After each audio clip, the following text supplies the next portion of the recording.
It up. From the beaches to the ballparks, from the Gaslamp to North County, no one knows America's finest city like he does. You can't just punt on a Manny Machado prime years. He's a fourth-generation San Diegan, born and raised in the heart of this community. Passionate, opinionated, and always bringing you the real talk on your teams, your city, and everything in between. Braden totally knows his stuff. He's ready for the next step. That guy is good. Live and local, it's the Braden Surprenant Show. But I think Braden's one of the up-and-coming young stars in the media game in San Diego. Now, here's your host, Braden Surprenant.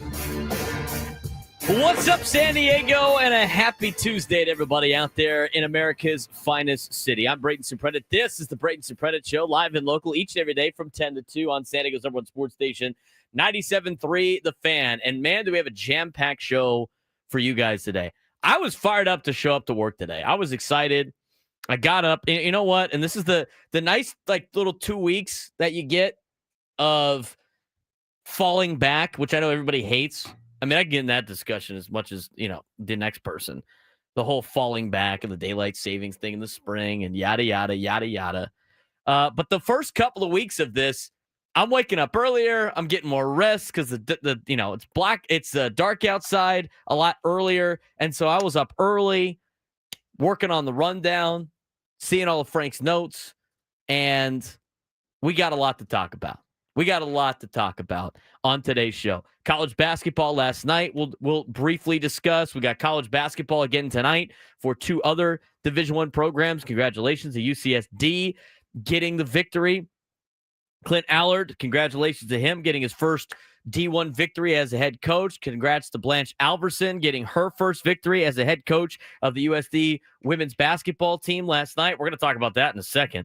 We got qualifying offer discussions. We got free agency in Major League Baseball that's going to get started in a couple of days. We got so many different directions to get to. We got some sound on what's going on if Albert Pujols becomes the manager for the Padres. Like, who's he going to bring on? I mean, there's so much to talk about. And yes, Brenton Ford, bear down.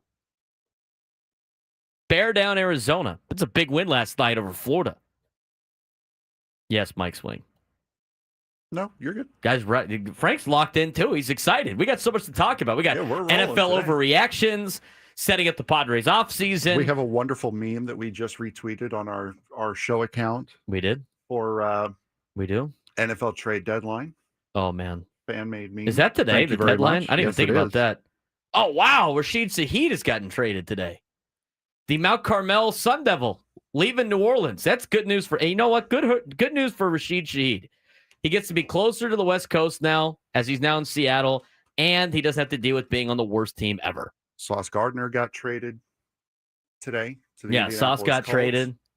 Oh, prolific. Don't even get me started on TCU basketball. I texted my buddies, is it too early to fire Jamie Dixon? Lost to a team that had 4 wins the year before. I mean, that is so typical TCU basketball. It's not even funny. TCU basketball is like one of the most embarrassing sports teams that the school has. Not as embarrassing as Boise State last night. That's true. Thank God for Boise State. Thank God for Boise State. What in the world? By the way, do we know about that? Do you know anything about D2 Hawaii Pacific? Does anybody have any idea about? They're in a shopping mall. Their school's at a shopping mall. No, it's not. Are you serious? Yeah, you saw a picture of it? It's ridiculous. No, I haven't. D2 Hawaii Pacific. Jeebus. Not even like a ranked D2 team. They are such a bad D2 school. They are so bad that it counts as a quad 5 loss. That's not even on the bracketologist page. You know, when they seed the tournament, you see quad 1, quad 2, quad 3, quad 4. Quad 5 doesn't even exist. It's a quad 5 loss. Was it an extra? On the notes below, it says, when they get to their tournament profile, we'll say, oh, by the way, they also lost to D2 Hawaii Pacific. Was that an exhibition game for Hawaii Pacific? Because Laverne was an exhibition game for San Diego. The D2 schools that play those games, it doesn't affect. Sometimes it doesn't affect their record, and it does affect the D1 schools' record. So who knows? Yeah, because if I'm Hawaii Pacific, I'm asking for that to count now. Yeah, because they mentioned Laverne. The game at UCSD last night was an exhibition game for Laverne. It wasn't a season game. As bad as TCU basketball was last night, and by the way, they were bad. They almost came back and won. They were down 20 points at halftime, and they ended up losing by 4.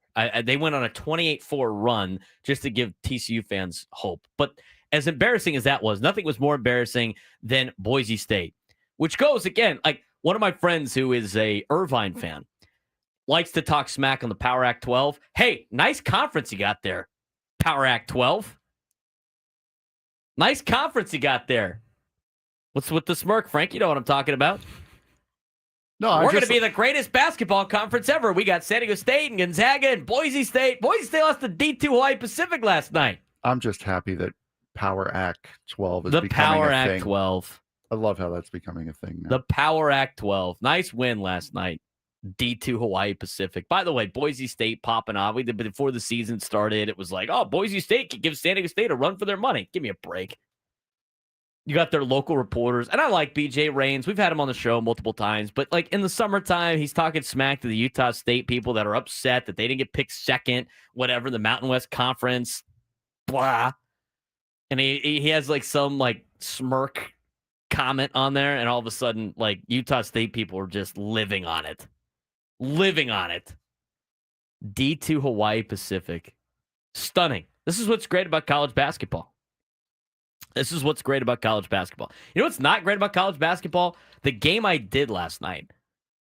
Oh, let me tell you about the game I did last night. I could not believe it. I said on the broadcast on ESPN Plus last night at least 3 or 4 times, quote, I have never seen anything like this before. You got to listen to this. I mean, this happened last night in San Diego. So Drake Hills, who joins us each and every Friday, we were calling the USD women's basketball game last night. Game 1 of Blanche Alverson's career, the new era of USD women's basketball. And it's an exciting era. Blanche is a cool person. She runs a great program. She's been part of great programs before. The women on the team love playing for Blanche. I got to interview Jaden Rhodes after the game last night. She dropped 22 in the victory. She talked about how great it is to play for this coaching staff and Blanche Alverson. Everything's great. I felt a little bad that her debut was against Bethesda. Here's what you need to know about Bethesda. By the way, let me ask you something, Frank. Mm-hmm. What is a griffin? Do you know what a griffin is? It's like a bird. It's like a bird. A griffin? Kind of thing. Yeah. It's a bird kind of thing. It's a lion with wings. Yeah. Basically is what a griffin is. Yeah. Here's It's where a everything mythical, started poorly last night with Bethesda as I am getting my notes together. Okay. Their logo is a griffin. Mm-hmm. But you know what their team name is? The Bethesda Lion Angels. I'm sorry, the what? Oh, boy. Why don't you just call them the Griffins? Is there another Bethesda out there that's also the Griffins? The Bethesda Lion Angels. I thought they were lying. I thought there's no way that this is their actual team name. And so yesterday, Frank, I stayed late after the show. You had already left. I was working on the Bethesda notes. Yes. The Lion Angels. Lion Angels. And I'm putting together my boards. I already had the USD women's basketball team done. And I look up and their website is just, it is what it is. It's an NAIA school. The roster is so small, I think there's no way this is their official roster. There's like 9 girls on the team, 9 women on the team. And it only has, half of them have it's just their names and their number. There's no years. There's no position they play. There's nowhere like where they're from. They're nothing. And they got so I go, okay, let me email the SID for USD. So I emailed them like, do you have a roster for tonight for Bethesda? More importantly, do you have a pronunciation guy? And he says, no, I have nothing. And you know what he does? He screenshots a photo. He screenshots the website that has the roster that I was already looking at. And I'm like, all right, well, I don't know if I can make boards because I don't know if Bethesda's going to show up and have a roster with all these girls on it that I have no idea. What? No, it's just that's screenshots the roster page from the website that I was already looking at. It's like, brother, I think I could have figured that one out. Yeah. So I was like, oh, thank you. It's like when the cable tech tells you, is your television plugged in? Yeah, I would have thought to do that a while ago before calling you. You know what sucks, though, is the fact that they actually have to say that because people don't actually have the TV plugged in. I know, yeah. So anyway, I get the whatever. I get to the game, and at the game, the printout of the roster is the screenshot of the website. And I'm like, okay, here we go. I guess this is what I got. And Alec at USD is like, dude, I don't know what to tell you. The only contact I've had is with their head coach. That's it. There's nobody else that works at Bethesda, apparently. So I'm like, okay, that's fine. We get to 25 minutes before the game starts. They're nowhere to be found. I have no idea. Bethesda is not there. There's nowhere that they are nowhere to be found. Too busy working on Skyrim. Apparently. The next DLC for Skyrim. Then all of a sudden, with about 25 minutes left on the pregame clock, Bethesda rolls in. And it's a coach, and it's 5 girls. And they all have their own little, Yeti water bottles. It looks like a high school team. And they walk in, and there's 5 of them. And they just start warming up.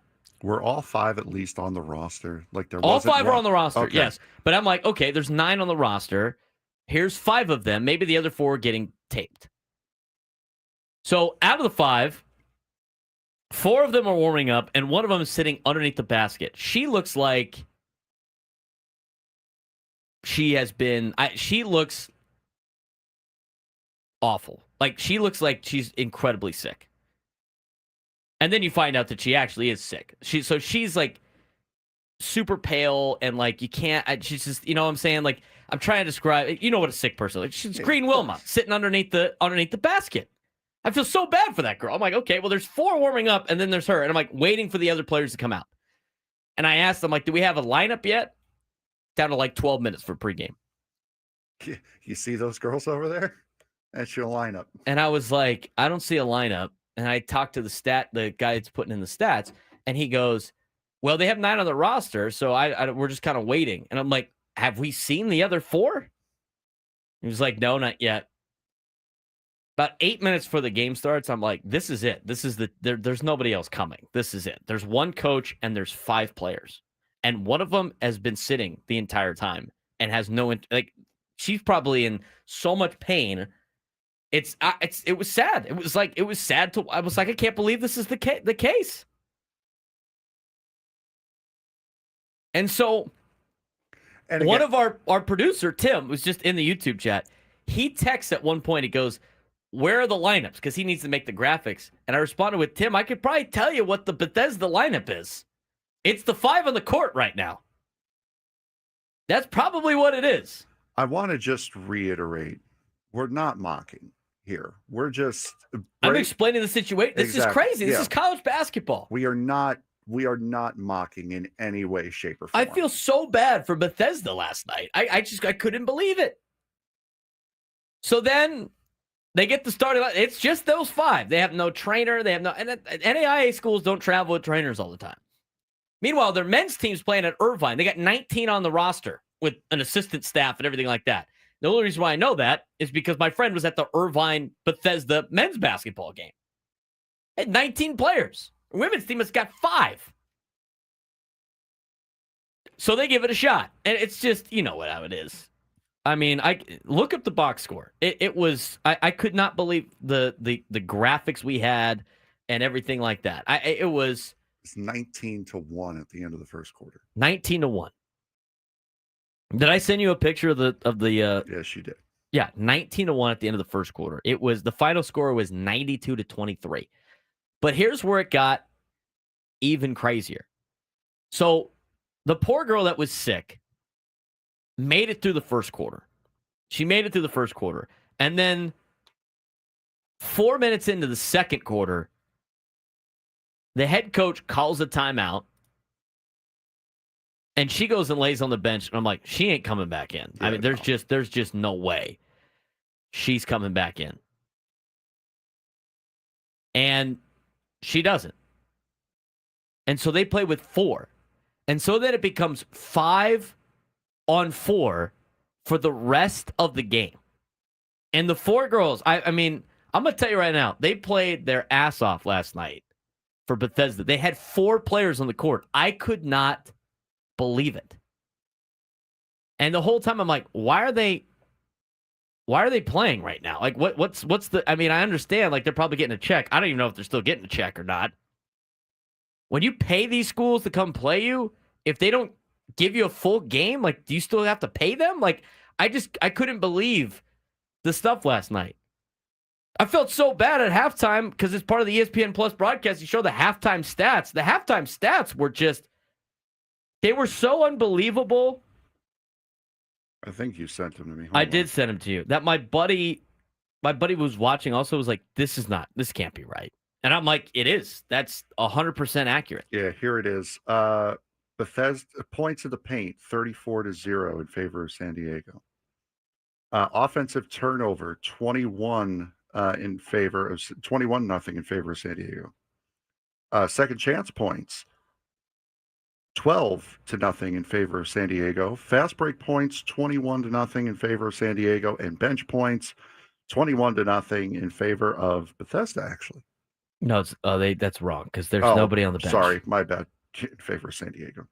There's nobody on the bench. As Frank mentioned, because I told him about it before we were doing the game, Frank flipped it on. Yes, I did. And tell us what you were explaining to the buddies you were talking to when you were watching that game. They're on the bench for Bethesda. There is one coach, and singular coach, and folding chairs. That's it. That was it. That's it. I mean, I couldn't believe it. Again, like, we're not, Cole, I understand they're just happy to be playing college, but we're not making fun of them. We're just stunned because this is the first time that either one of us, and Braden had to call the game, that either one of us had seen a situation like this. So it was surprising to us. We're not making fun. Shout out to Moreno last night for Bethesda. She had 11 points, 3 for 19 from the field, 3 for 14 from three-point range, 2 for 2 from the free throw line. Able to hit some threes last night. But here's what Bethesda did. They had to do it. They would take the time up to the shot clock and then put up a shot with like 2 seconds left. They had probably 15 shot clock violations last night. And then the player that was sick was their point guard, and she was like their best player on the team in general. And then once she left, it was like, what do we do now? It was rough. I mean, it was hard to watch. If you're USD, just out of pure curiosity, do you make it fair by going 4-on-4, or is that insulting? The thing is, it's like, you can't, it counts for USD. That counts as a win. Like, you can't joke around with it, I guess. No, that's what I'm saying. I'm not joking. I wouldn't joke around. I'd be like, okay, let's at least, they came here, they're doing their best, they've got no one else. Do we at least make it fair and go 4-on-4 instead of having a person advantage for the entire game? Or would that be insulting to not play all 5? I don't know. I mean, they basically sat in a 2-3 zone the rest of the way. I mean, they tried to work on some things, but it was hard to do. If you look at the score by period, 19-1 in the first quarter, 22-8 in terms of points scored in the second quarter, 29-3 in the third quarter, 22-11 in the fourth quarter for a 92-23 victory. Bethesda shot 17% from the field, USD 51%. Total rebounds 59-15, points off turnovers 40-3. Bethesda turned the ball over 18 times. Total rebounds 59-15, as mentioned before. 25-1 on the offensive rebound category. Second chance points 22-0. Bench points 72-0. Points in the paint 52-2. Fast break points 34-0. 5 blocks to 1, 6 steals to 1, 24 assists to 5. The game was tied for the first 1 minute and 35 seconds. I've never seen anything like it before. Did they shorten halftime? Because that felt like a really short halftime. No, that was a very long halftime. Okay. They did not shorten halftime. Well, then again, I was also on iRacing, racing around Talladega at the same time. So I just could not believe that last night. It was crazy. I saw more of your game than I saw the race I was participating in last night. That's how boring my race was. Well, how about we got to take a break. I mean, I had somebody text me is like, "What am I watching?" And I was like, well, Jamie Dixon's really not doing that great. The down 20 against New Orleans. He's like, no. I saw that. I know. What am I watching here? And I said, they have 4 players. I don't know what to tell you. And then he goes on to go like, I can't stop watching this. It's just so fascinating. They had 4 players and nobody on the bench except for a coach. It's like watching a car wreck. You can't You can't look away. Look away. I couldn't believe it last night. I mean, that's an interesting way to get your first win. And good for Blanche Alverson to get the first win under her belt. I mean, and that's a story that you're going to tell for a long time. But the impressive thing was the heart that the Bethesda team had. Yeah, I was just going to say, very good on Bethesda for not just throwing in the towel and saying, yeah, we don't have it tonight. So that was my night last night. Let's transition into setting up the Padres offseason. Here's all the information you need to know as we get ready for the Padres offseason. Braden Surprenant Show underway. We're going to be giving you updates on the NFL trade deadline. We're going to keep you updated on everything that's going on in sports as the day progresses. But what a wild night last night. Braden Surprenant Show, San Diego's #1 sports station, 97 through the Fan.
All guests on 97 through the Fan join us on the David P. Shapiro Fan Hotline. David P. Shapiro, criminal defense attorneys helping good people regain control of their future when charged with the crime since 2010. Visit davidpshapirolaw.com. He's Frank Marchese. I'm Braden Surprenant. This is the Braden Surprenant Show, live and local each and every day from 10 to 2 on San Diego's number one sports station, 97 through the Fan.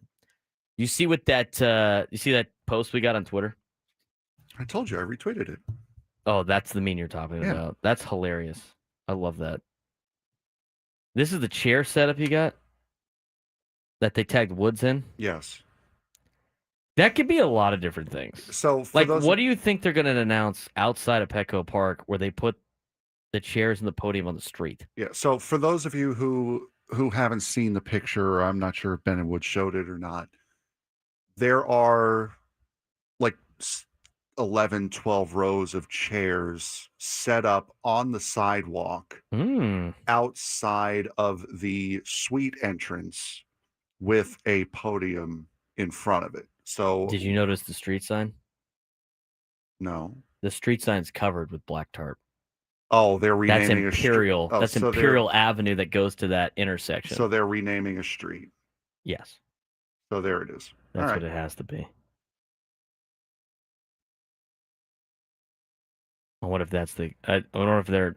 We'll see what the announcement because it's is. also like not in the sidewalk. It's for those of you those of you know Petco Park outside that area. There's it's a three-way intersection. There's sidewalk, there's trees, and then there's the big sidewalk. It's between the road and the trees. That little area of sidewalk. Interesting.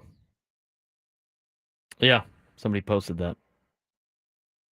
Who knows what the deal is? Looks like they're renaming a street sign though, because the thing that they tagged Woods in was like, do you think they'll announce the manager on the sidewalk? Yes. No, I don't. I don't actually think that's possible. Is your TV still plugged in? I think San Diego City High School might be doing that, but not the San Diego. Hey, you know what? Don't disrespect the Cavers like that. Well, no, I'm just saying, like that's the Cavers would never do something like that. I'm just saying that's something a high school would do, not a professional baseball team. As the corporate representative of the high schools here in San Diego, like you are with the Big Ten, we would never do anything like that. Well, middle school. Absolutely not. Yeah, it's not my week. All right, here's what you need to know about the Padres offseason. As laid out by Jeff Sanders today in the Union Tribune. What's next? Well, here's some things from last year. They finished 90-72, second in the NL West, lost the wild card series. Manager to be determined. Leading baseball operations, A.J. Preller, president of baseball operations and general manager, 12th season, 4 playoff trips. What's next? Hire a manager. In the article, that decision could come as soon as this week. They said last week it could have come at the end of the week.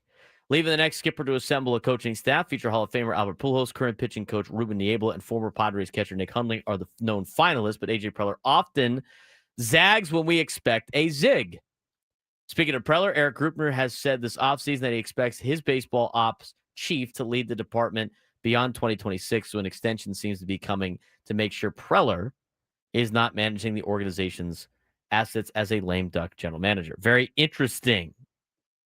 Now, do we have that clip that Adam sent us earlier today? 2 seconds and I'll get it up. Yeah. So we saw this earlier. I mean, this is something that I think a lot of us have been assuming when it comes to the entire Albert Pujols saga of potentially hiring him as a manager. And we'll talk more about these like off-season things when we come back because we do got to get to a break. But was that Matt Holliday? Is that who that was? It was Matt Holliday. So it's Matt Holliday on a Cardinals podcast talking about who potentially would be on the staff for Albert Pujols if he becomes the manager of the San Diego Padres. Here's what he had to say. Yeah, I think for me, I'm going to be interested to see if Albert gets the Padres job or ends up managing if Yachty takes a role on Albert's staff. What that might look like. I think that'd be interesting if I think the one thing that I think has been interesting is that Yachty basically declared on social media and other places that he's ready to get back in full time. And I think that means every day. And I think that means on a staff that shows up at, 12:30 and doesn't go home until 11 o'clock at night for 7 straight months. And, he seems to be ready to get back into that life. And so there's certainly a spot somewhere for him. And like they said, if Cardinal is being the manager of the Cardinals is ultimately where he wants to end up, then it may be a little bit.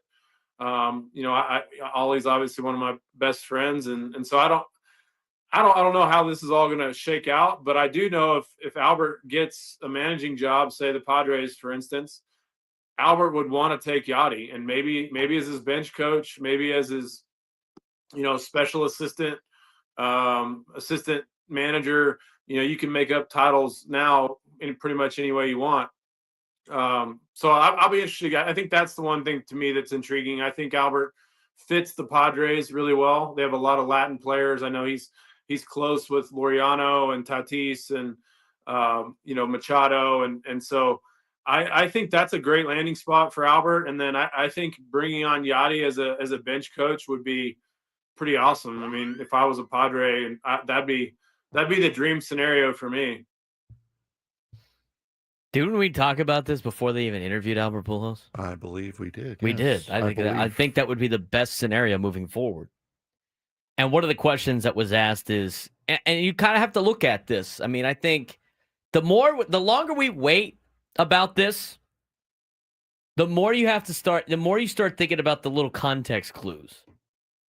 What did AJ Preller say in his postseason press conference about the managerial hire and what he's looking for? Want a long-term manager. A long-term manager. I was going to tease that, but long-term manager for 10 plus years, right? Which one of these guys fills that role? We'll talk about it when we come back on the Braden Surprenant Show, San Diego's #1 sports station, 97 through the Fan.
Can't count on much, but you can always count on Sundays with the NFL on CBS and Paramount Plus. Stream your local NFL game live every Sunday all season long, starting at just $30 for your first year. That's like $250 a month. Visit ParamountPlus.com/NFL to get started today. He's Frank Marchese. I'm Braden Surprenant. This is the Braden Surprenant Show. San Diego's #1 sports station, 97.3 The Fan. AJ Preller talked about it in his end-of-season press conference. What was he looking for in terms of the hiring of this next manager, Frank? Longevity. Longevity. The guy's going to be the manager for the next 10 years. Out of that conversation, and knowing the finalists that we know, who fits that description? We have Albert Pujols, we have Ruben Niebla, we have Nick Hundley, and we might have a fourth that we don't know about. I think that's very hard to say in this day and age of Major League Baseball, and this day and age of not having patience for coaching and coaching staffs. Are any of those candidates a 10-year guy? Do you believe in any of those guys being a 10-year guy? Is there one that takes over as a potential manager that's going to be here for a long period of time? I think it's an interesting question. I think a lot of it stems from who are the players that are going to be on your team for that amount of time. Go look at the payroll. I mean, you got a lot of guys under contract for probably that amount of time. What's the year? 2025? Next year will be 2026? That's the rumor. Right. So in 2026, you're thinking about a guy that's going to be here till 2036, 2035-ish. For the majority of that time, and Machado and Bogarts are here till 2033. Fernando's here till 2034. Jackson Merrill's here till 2034. Jake Cronenworth's here till 2030. Those are all of the players that are under contract through 2030 something. So those are the players that you're really hiring a manager for, right? You talk about longevity. You can talk about the guys that aren't under contract, the ones that are just under control. Other players that make 2030. I mean, Freddie Fermin and Mason Miller are free agents in 2030.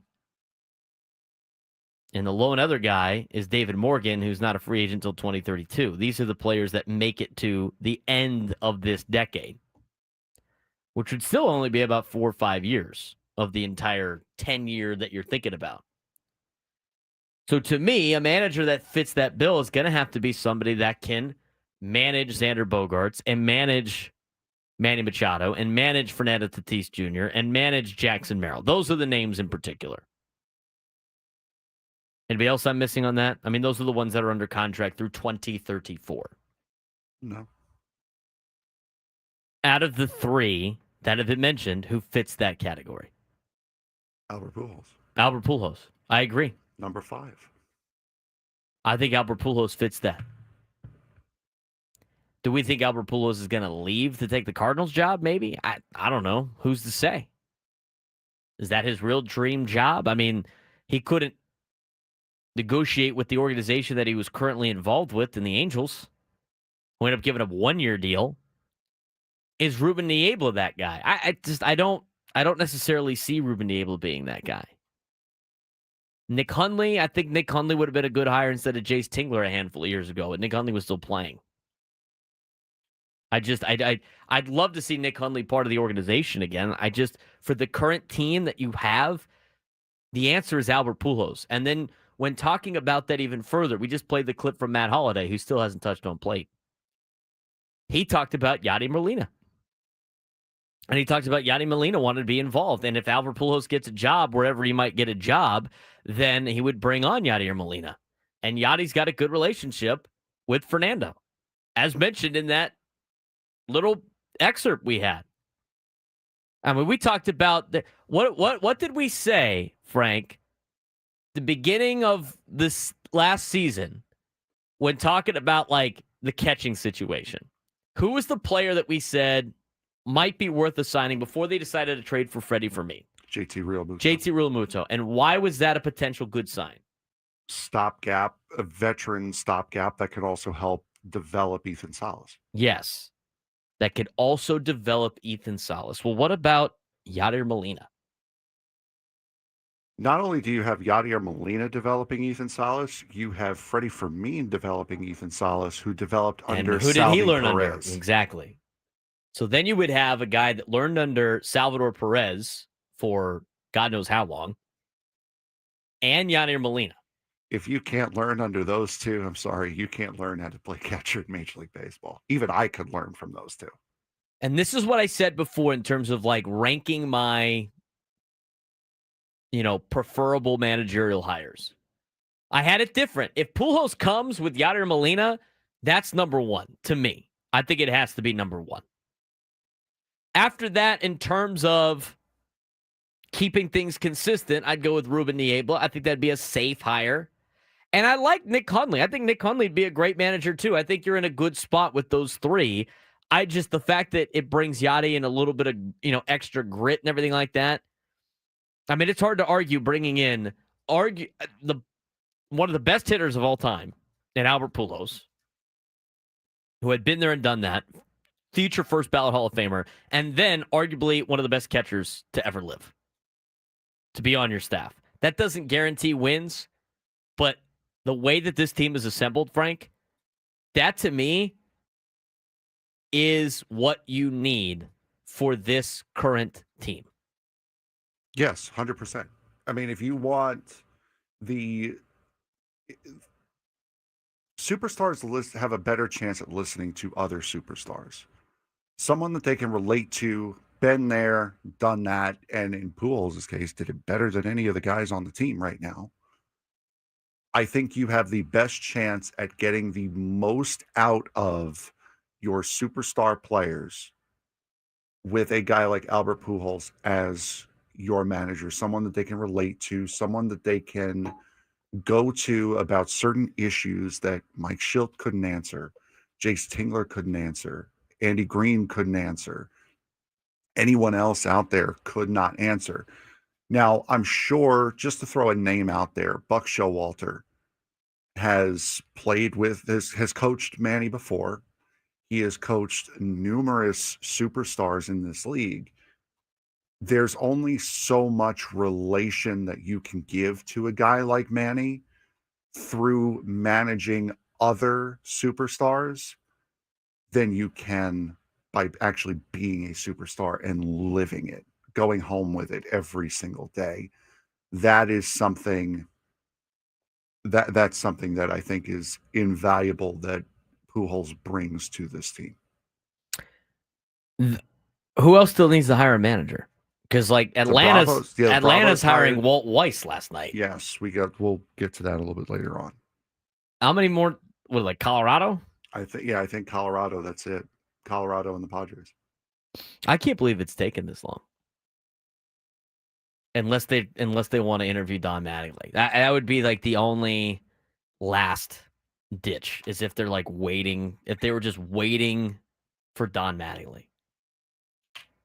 I don't think I don't know if that's the case or not. Again, another guy that comes with managing a bunch of superstar players, played in the league, was a great player. That's another valuable guy. He's coached in he's managed in Southern California before. He was manager of the Dodgers. So I don't know. That could be, he would be my number 2 over Niebla. But again, if you're this whole segment was built on long-term manager, Don Mattingly left Miami because he wanted to be with his family. Right. And then after 2 months got fed up with his family and went to Toronto. I think going the Don Mattingly route would be the same as Mike Schilt and I agree. And Sleepy Bob. He's not your long-term fit. No, I don't think so either. Well, they've already done, and then like the Buck Showalter thing, like the Padres already did the bring in Manny Machado's assistant coaches, and they didn't jive with Fernando thing either. So I just threw Buck Showalter out there. I'm just saying in general, they've tried a lot of these. The only thing that they haven't tried yet is the former player aspect, and this is a very unique opportunity, I think, for the Pod. This would be to me it would be a splash hire. I think it would. I think a lot of the other names that we mentioned would be a little deflating for Padres fans. Like I think they'd be okay with Ruben Niebla. Like I'm okay with every candidate for the Padres, but at the same time, like they hire Albert Pujols and he puts the staff together with Yadier Molina. You're excited for spring training to start, correct?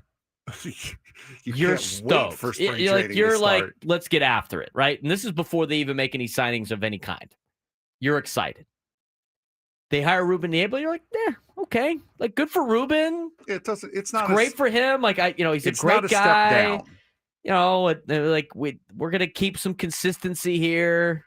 You know, like to me, that's like nobody's gonna be upset about Ruben Niebla being the manager.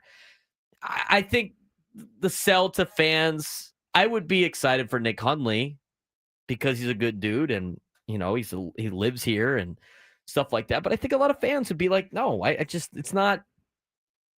This isn't the move that's going to get the Padres over the hump to beat the Los Angeles Dodgers, who've now won 2 World Series in a row, right? This is not, you're looking for a guy that's going to do something for this organization for the first time ever. Tony, if the Padres are hiring a manager to sell tickets, there's a problem. There's a major problem. The players sell enough tickets. They don't need a manager to help them sell tickets. I don't think they need the help, but Tony's not wrong. I mean, there's going to be some casuals who are like, wait, Albert Pujols is the manager? Agreed. I want to see this. Like, this seems kind of cool. That's actually going to sell. That's going to sell out more opposing stadiums than anything else. Yes. I mean, the Cardinals, if the Padres hire Albert Pujols, Busch Stadium's actually going to have people at their games. Their greatest fans ever. Okay. Actually going to show up again. How about that? It's been a long time. That's middle of June, Monday, Tuesday, Wednesday in the middle of June is when the Padres go to St. Louis. That's going to be hot. Good luck, Dave. I just think that the Pujols decision needs to be number one. Yes. And if Matt Holliday's on to something, and Matt Holliday played on those teams, he understands. If Yadi or Molina is part of the deal, they're number one to me. I mean, it only makes, I mean, we said it before. We said it the day Molina said that he was interested in getting back to coaching. It feels like a no-brainer for him to get back into baseball with a legendary teammate like Albert Pujols. It makes all the sense in the world that Now, those two would come together. And if they have success, I would imagine Yadi probably leaves and does his own thing. Yes. Now, do you think Yadi leaves and then brings Albert Pujols with him? They take over the Cardinals? Probably not. I don't know if that's the case. I think if they see success, they're not one. The other one is not going to go as a bench coach with the other. They're going to stay with one is going to stay with the team that they're at. I think I just don't know why. I just don't know why it's taken so long. And here's the other thing too. Like, I'm sure Ruben Niebla is interviewed for these jobs because somebody just asked, like, are we sure like Ruben's not going to get upset and then leave? He's under contract. He's under contract. He's from the Imperial County, right? I mean, his family still lives there. It's a good opportunity for him, unless he's leaving to get another managerial job, which is not going to happen now. Unless the Rockies want him to be the manager. Why wouldn't he stay? What's he going to go do? Go be a pitching coach somewhere else when the Padres obviously love him being here? I don't think it's going to be the case. I don't know. I don't really know how interested he is in being a manager. I mean, maybe that's what he wants to do. But sometimes, like if you're Ruben Niebla and they offer you an interview, you have to take the interview, right? Mm-hmm. You have to take it. So maybe that's some of the things that they're working out now. Unless it's 9.5 hours. Well, who knows? What else is on the docket for the Padres offseason? We'll let you know everything you need to know as we start the 11 o'clock hour.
All guests on 97 to the Fan, join us on the David P. Shapiro Fan Hotline. David P. Shapiro, criminal defense attorney. He's helping good people regain control of their future. When charged with the crime since 2010, visit davidpshapirolaw.com. Vindication. Yes.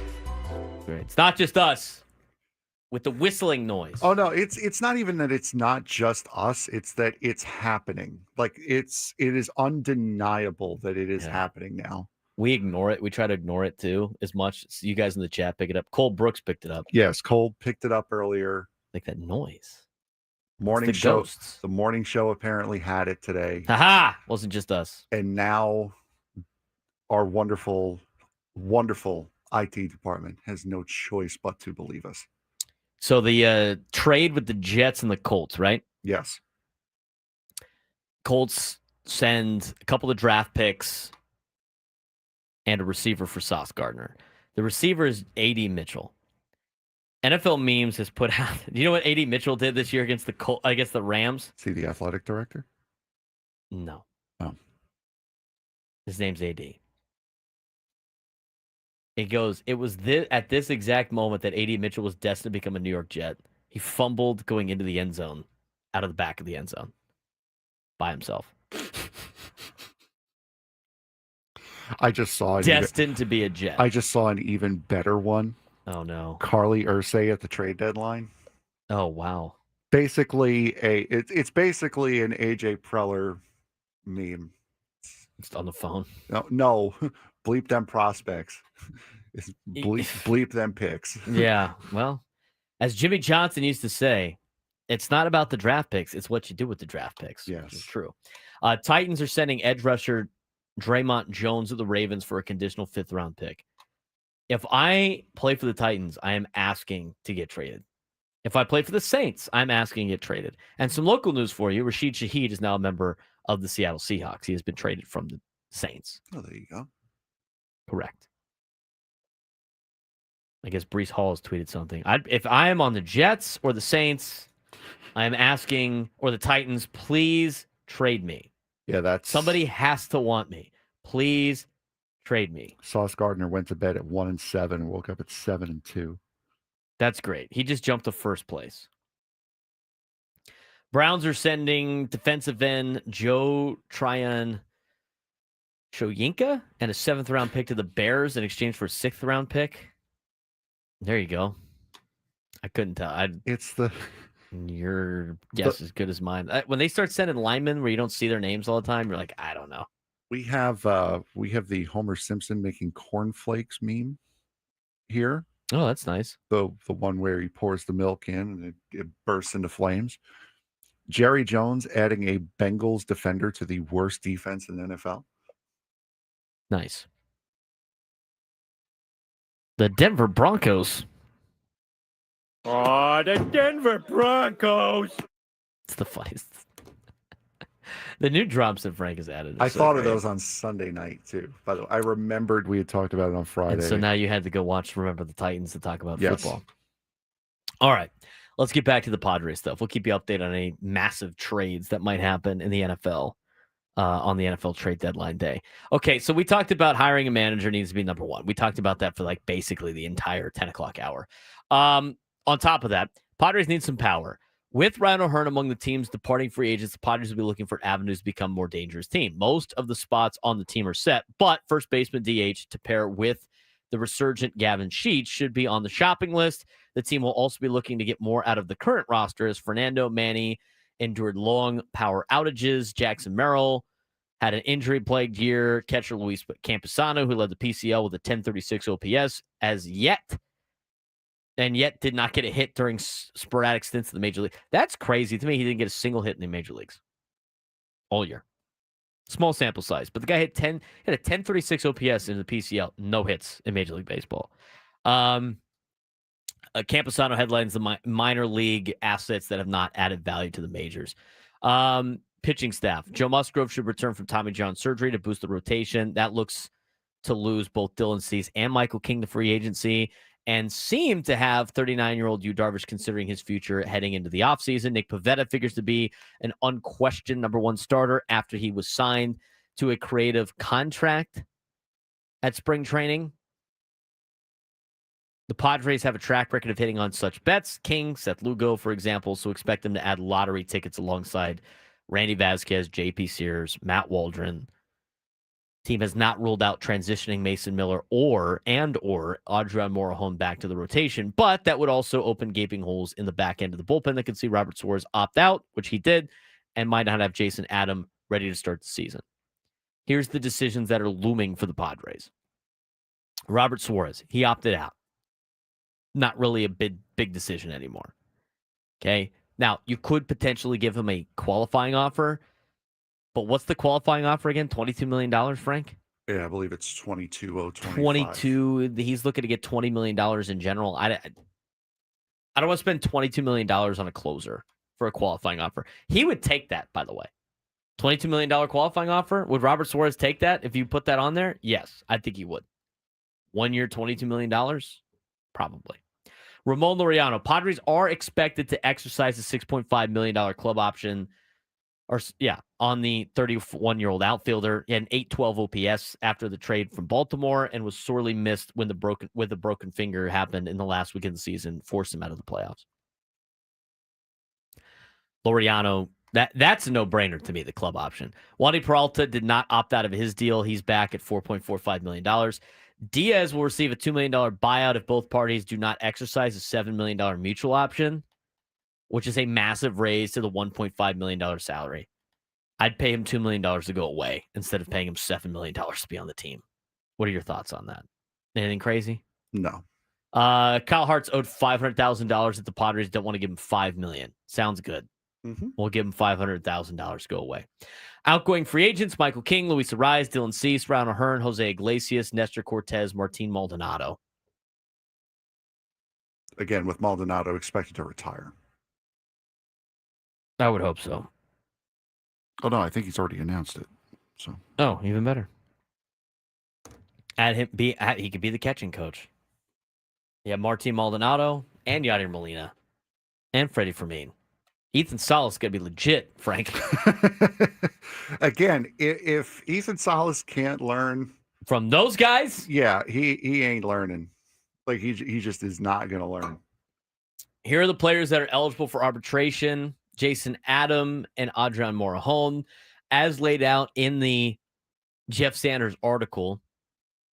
He has the MLB trade rumors estimates in parentheses. Expect $6.8 million, give or take, for Jason Adam, $3.6 million for Adrian Morejon, Gavin Sheets, $4.3 million, J.P. Sears, $3.5, Luis Camposano, $1 million, Mason Miller, $3.4, Freddie Fermin, $1.8. You have financial commitments in 2026. Xander Bogaerts is going to be the highest paid player in the Padres next year. He's getting $25 million. That's consistent throughout.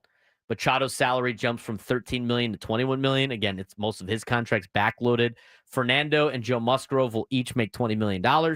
Nick Pavetta's salary jumps to $19 million. Yu Darvish will take a pay cut. He'll drop down to $16 million.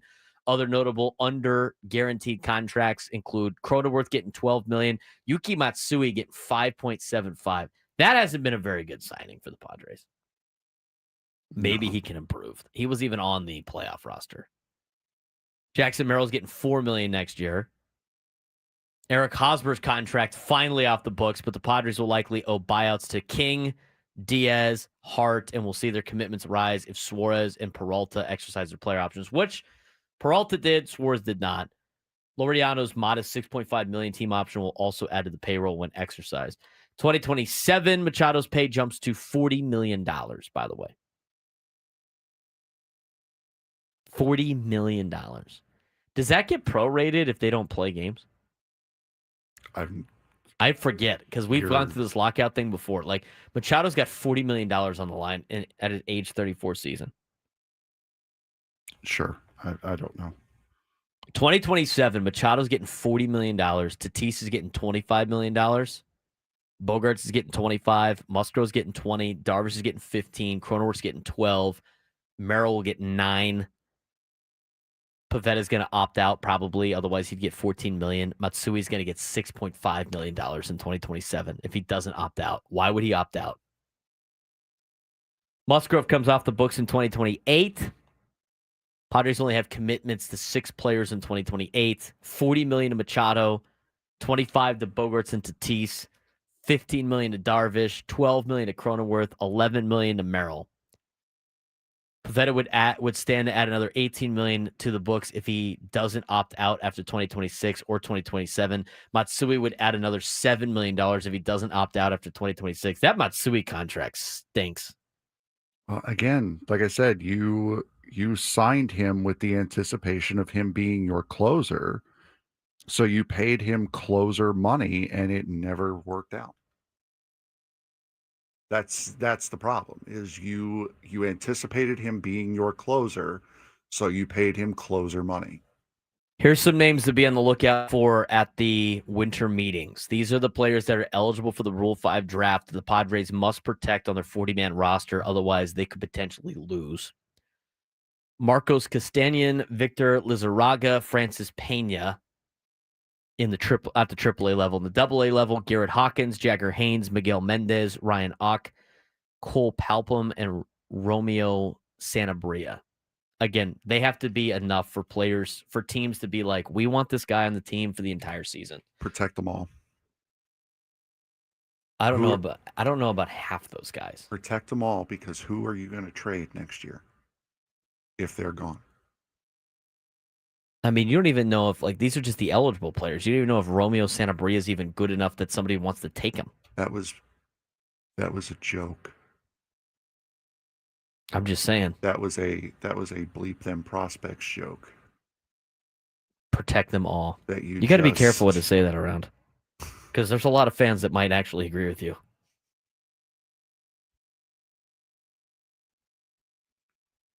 Key dates. Give me a second. All right, that's back. Day up, and it's gone again. Engineers are working on the computer. They were literally and just not in one here time. 10 minutes ago. And it flashed again. Day after the World Series, eligible players become free agents. Again, I'm not even touching anything. It just keeps flashing. Fifth day after the end of the World Series, last day for clubs to make qualifying offers to eligible former players who become free agents. General manager meetings are November 10th to the 13th. Owners meetings in New York are November 18th to the 20th. November 21st, last day for teams to offer 2026 contracts to unsigned players on their 40-man rosters. December 1st to the 4th, Major League Baseball Players Association Executive Board meeting in Scottsdale. 7th to the 10th for December, winter meetings in Orlando. December 10th, Rule 5 draft in Orlando. December 15th, international signing period closes. January 8th, salary arbitration figures exchange. The 15th, international signing period begins for 2026. February 12th, voluntary report date for pitchers and catchers. March 26th, opening day at Petco Park against the Tigers. There is your offseason look around. There you go. I want to talk about the qualifying offers situation, too, for the Padres. We looked at, I have it later on the offseason look at 12:30. But here are the players that you could potentially offer a qualifying offer to. And we have a couple of minutes here before we have to take a break. Your eligible players, and the deadline's this week, you have 4 eligible players to offer $22 million to on a 1-year contract. And if they say no, you get a draft pick. In layman's terms. Correct, Frank? Yes. Okay. Michael King, Dylan Cease, Robert Suarez, Luis Arraez. Who are you offering a qualifying offer to? Michael King. Yep. And Dylan Cease, most likely. Those would be my 2. I'd offer a qualifying offer for Dylan Cease for sure. I'm not offering a qualifying offer for Robert Suarez. No, because he might take it. And I don't want to pay him $22 million. No, here's the thing with qualifying offers, or as I accidentally mislabeled it as the franchise tag yesterday. It's basically a franchise tag. You want to offer these to guys that they're not going to take it. So this way you get the draft pick. You get the compensatory draft pick from the team that ends up signing them. Yes. And the Padres have signed a decent amount of players in the past with a qualifying offer. Yes. Which they have to forfeit a draft pick in order to get them. I would give a qualifying offer to Cease. I'd give a qualifying offer to King. I would not give it to Suarez. He might actually take the qualifying offer, and then you're stuck paying him $22 million. The other thing, too, is you also offer it to players that you might be willing to pay $22 million to. Arraez would definitely take that. Oh, God, Because yes. nobody's paying him $22 No. million. I mean, I think he's going to struggle to find somebody that's going to pay him $15 million. Plus, he loves San Diego. So you're not going to get a draft pick, and then you're overpaying for Luis Ariz on a one-year deal. So only 4 players are eligible for a qualifying offer. I'd give them to the 2 starting pitchers. Yeah, And neither of them are going to take it. No, Michael King will not take the qualifying offer. No, not even close. He's going to look for a long-term deal worth money. It does. The injury last year does not matter. He'll get more than $22 million a year, I think, too. 100%. So that is you send the qualifying offer to players that you know are not going to take it. There are other players and we'll talk about the qualifying offers around Major League Baseball. There are other players that might take the qualifying offer. Like one of them's, MLB.com thinks the Yankees will offer a qualifying offer to Trent Grisham. He'd take that in a heartbeat. He would take that in a heartbeat. The Yankees might not mind having Trent Grisham on the team for $22 million. I would. I don't know. I mean, he had a great year last year. I think he's perfect for New York with the way the ballpark is. But, he's a player that might actually take the qualifying offer. Not a lot of players end up taking the qualifying offers. Since the qualifying offer system began in 2012, sorry. Qualifying offers began in 2012. 144 players have received the offer. 14 have accepted. That's approximately 10% of the players who have been offered qualifying offers have accepted. It's almost always a formality for stars who know they'll command multi-year deals. That's who you're offering qualifying offers to. That's why it offered to Michael King.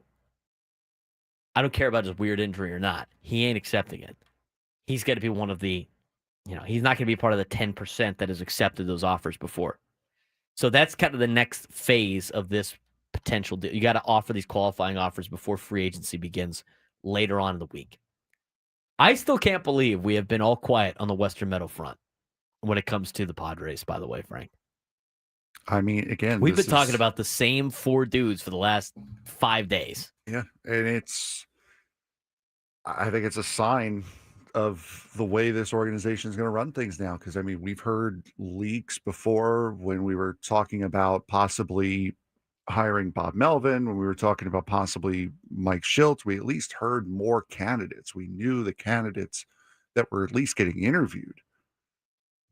There's still a mystery candidate that we have no idea about that's being rumored to be a finalist. So they're tight-lipped now, which I personally, I mean, it sucks for our job, but as far as my organization goes, I don't mind that. I don't mind being tight-lipped. I don't mind being tight-lipped either. And if not, then we get to hear on the back end, don't report it, and then we can be smart when things do happen. We're going to get to your phone calls when we come back, talking about the Padres offseason. We will also get to address, did you hear what Wyoming's head coach said about Aztec football? I did. We're going to talk about that when we come back.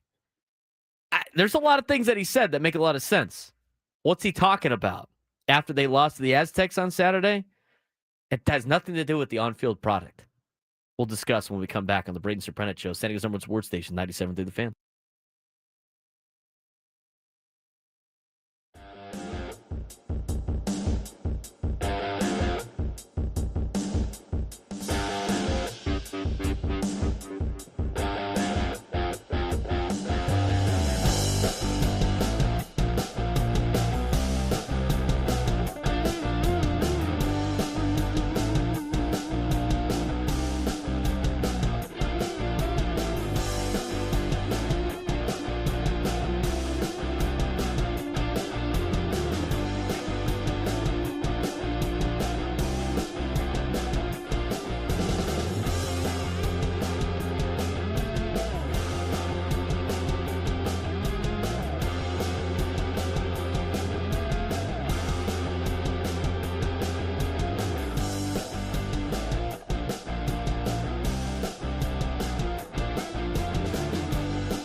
This hour of Sports Talk is brought to you by SD Collectibles. Get ready, sports and Pokemon collectors. SD Collectibles Card Show is back at Liberty Station with over 100 vendor tables, November 22nd, 23rd.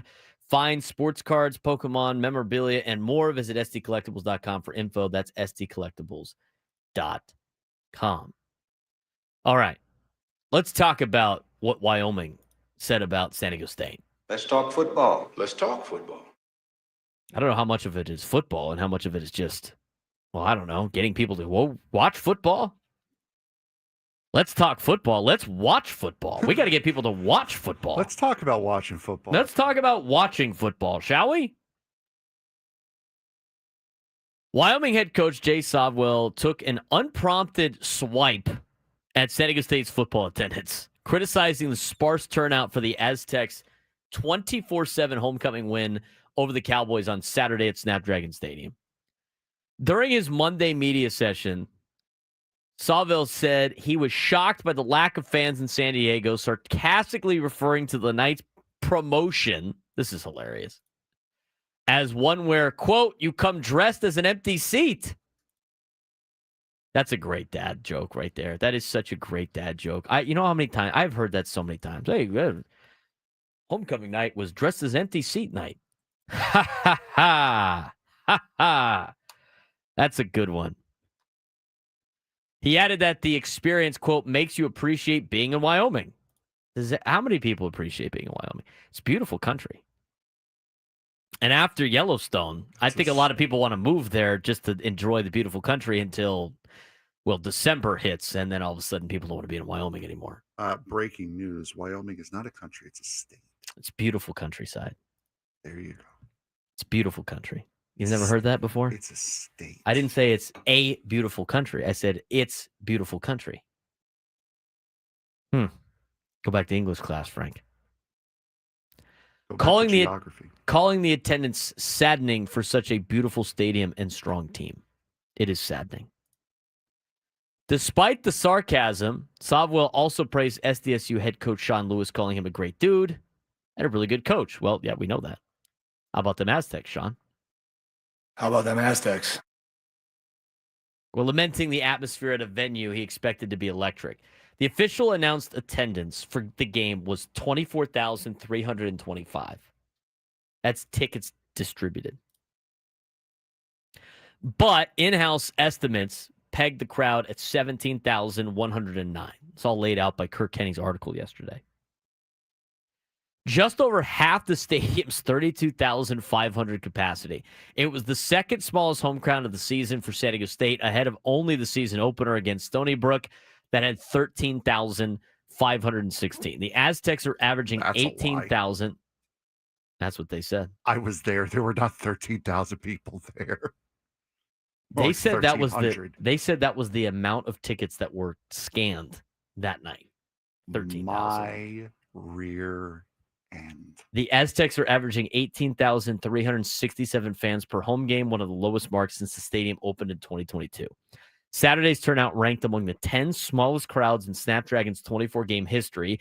8 of those have come in the past 2 seasons, which also happen to be the program's only back-to-back losing campaign since 2009. Ironically, a poor showing came as San Diego State extended its winning streak to 6 games and improved to 7-1 overall, 4-0 in the Mountain West, the only undefeated team in Mountain West Conference play. A San Diego State spokesperson declined to comment on Sovwell's remarks. For context, Wyoming is averaging 22,990 fans at its home stadium, which seats about 25,000, and its final home game against Nevada on November 22nd is already a sellout. Cowboys are 4-5 overall and 2-3 in conference, coming off of a 3-9 season identical to San Diego State's 2023 mark. At his own press conference earlier Monday, before Sovwell's comments were public, Sean Lewis spoke optimistically about community engagement and growing fan support.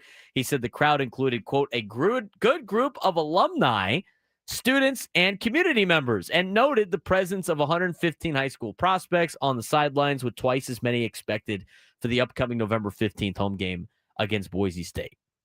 Sean Lewis emphasized the importance of local fans showing up. When those prospects look up in the stands, they want to play in front of a sellout crowd. When the Aztecs are playing well, everyone benefits from that.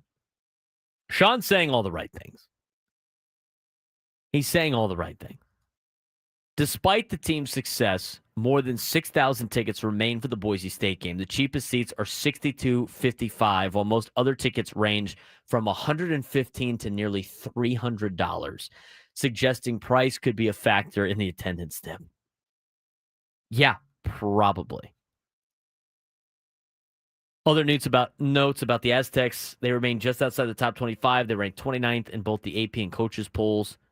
San Diego State's defense continues to perform at a historic level, allowing just 10 points per game and 246 total yards per game, both among the best marks in school history. Aztecs' rapid turnaround from 3-9 in 2023 to 7-1 in 2025 makes them, not 3-9 in 2024 to 7-1 in 2025, makes them one of only two programs nationally, along with Southern Mississippi, to reach bowl eligibility after winning 3 or fewer games last season. Here's the biggest dilemma that the Aztecs have when it comes to the ticket pricing. They use the PSL portion for Aztec football to help pay off the stadium. The problem with that is you're not bringing in the events that account for those ticket prices to make a lot of sense. And so your season ticket holders that have to take on the PSL prices will never get face value for their tickets that they're paying for. That's like the club seats and all the others, all the seats that you have to put in these days and what they were sold when they were season ticket holders, they can't overcome. Go look at the seat prices. There's a reason why they're so expensive on the aftermarkets. It's not because that's what they're not being greedy. They have to pay these like donations to the school to help pay for the stadium and everything. And that's the biggest problem that they have is the current season ticket holders are kind of SOL right now when it comes to the ticket prices. Go look at the Boise State game and the tickets that are available for the Boise State game. They're priced as high as they are, not because just Boise State's coming into town, but the people that have the tickets that are trying to get rid of them have to account for how much that they paid for. I'm looking at the website right now. I'm looking at SeatGeek right now for Boise State, San Diego State. Boise State's a good football team. Would we agree with that, Frank? This is the second best or best matchup coming to Snapdragon this year. Absolutely. No, which one? Is it the best or second best? It's one of the two. Is this better than Cal coming in? Oh, it's pretty close. As far as conference, but it's the second best, but as far as meaning and what it means as far as getting to the Mountain West Championship game, Cal meant nothing. Boise State is the bigger matchup. But like Boise State was in the playoff last year. To me, I still think Boise State is a better draw of a game regardless than Cal. This is your 100%. Best draw. Tickets right now, you got to see this. Tickets in the last row, 50-yard line. Last row in the stadium, 50-yard line, $246. Oh, for God's sake. $286, $276. If you get closer and you're not in the last row and you're in the upper deck, we're talking about section 328. There's tickets going for $439 a seat. I can't afford that. I'm not paying that for any TCU football game. I'm going to tell you that right now. As a TCU football season ticket holder, I am not paying that. I don't care what game the Frogs are in. I don't care what. I mean, you know how much I paid for the national championship? How much? I paid. It was a total for 4 tickets for the national championship game, and this is just like the face value I got for doing it through the Frog, like my season tickets. My total price for 4 tickets was $2,500. It was about $600 a ticket. That was for the national championship game at SoFi Stadium. That was worth $600. You're telling me for $200 cheaper I could watch the Aztecs play Boise State? No, absolutely not. I have a full-time job that I love. I can't afford that. I can't justify that at all. Forget about justifying it. I can't afford it. What makes you think a college student can? Well, they have their student tickets that they get. That's slightly different. I understand. But I'm talking back That's- more about families that are attending a game. Okay? I mean, that's just one ticket. If I was going to go with my friend, I'm telling you right now, I ain't paying that money for Boise State, San Diego State. I will not do that. I don't care what the game is. If San Diego State, the only time I'm paying for an Aztec football game that's that expensive, San Diego State better be ranked, and they better be playing Alabama or Tennessee or somebody that's also ranked coming to town. Ohio State. You know what I'm not doing? I'm not spending money to watch ranked San Diego State play ranked TCU at Snapdragon Stadium for $450 sit up there. I'm not doing it. It doesn't make any sense. But you can't blame the aftermarket people because they have to pay for all these expenses that they had on the original season ticket pricing. That's where the problem lies. And now you're in a tough spot. What are you going to do? Undercut all those people that you made pay all this money for season tickets when they first moved in? Whoever did the research for what they thought people were going to willingly spend for season tickets failed. And they've put themselves in a massive problem right now to get people to go to Aztec football games.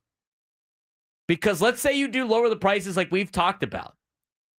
How is that fair to anybody that you originally got to buy season tickets? How is it fair to your season ticket holders? Reimburse them. Yeah, you know, state school ain't doing that. Reimburse a percentage of it.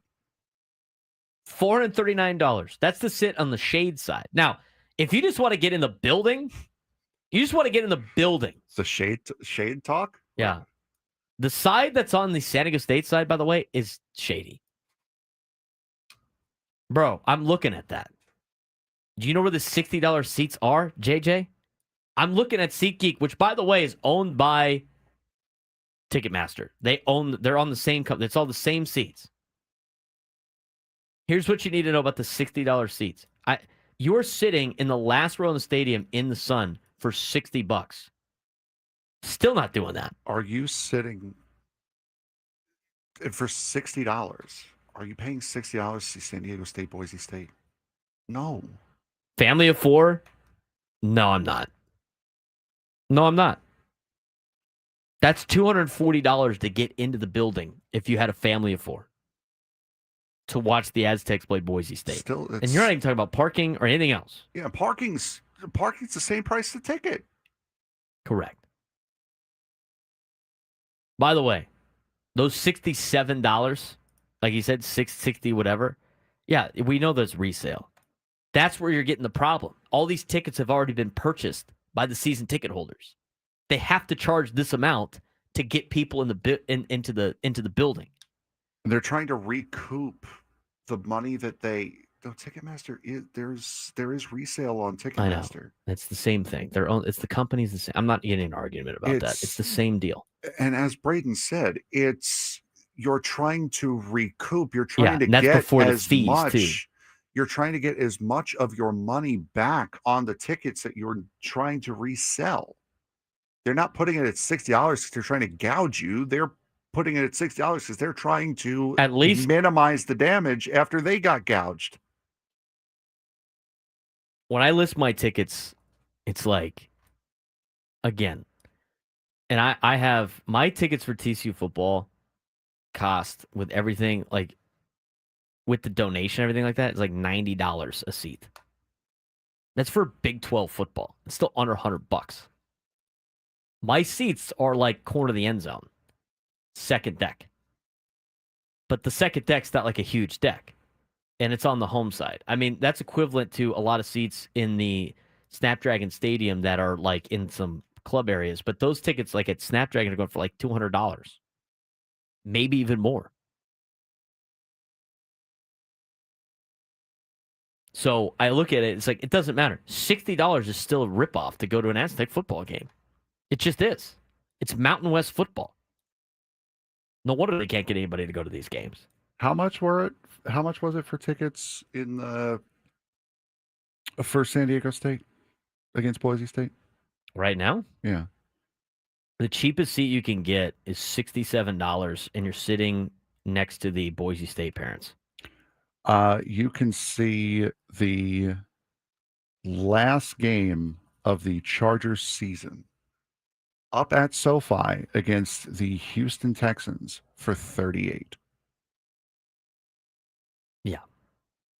I mean, the thing is like you can even compare them to like the other games going on in college football that day.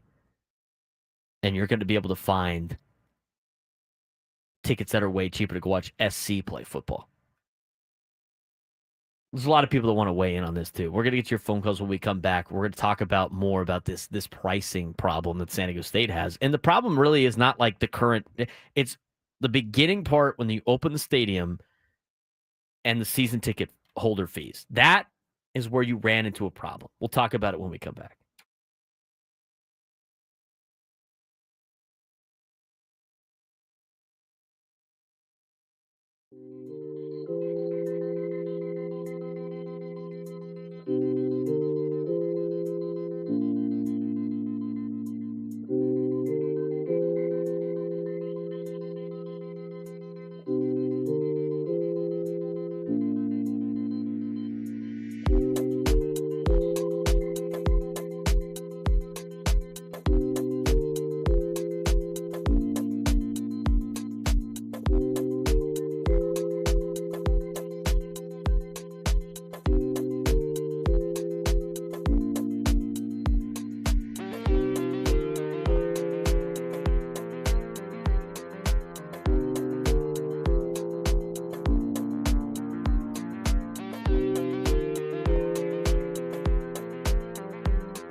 1:45 on a Tuesday.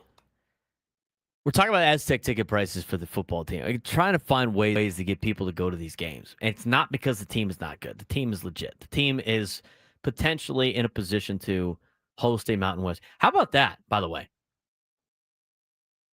What's the attendance going to be like if they host the Mountain West Championship game with the winner going to a college football playoff, potentially? If it's dead the way it has been, it would be like, doesn't the Mountain West mortally take over for embarrassing. the tickets, right? So like they're I think doesn't the Mountain West take over for ticketing for that? If they do, I'm not sure. There might be a for sure. situation in which the tickets for the Mountain West Championship game are actually cheaper than a normal Aztec game. Mhm. I don't know how that works with with the conferences like that. I know for like the Big 12, since it's hosted at Jerry's World, they run the tickets for it.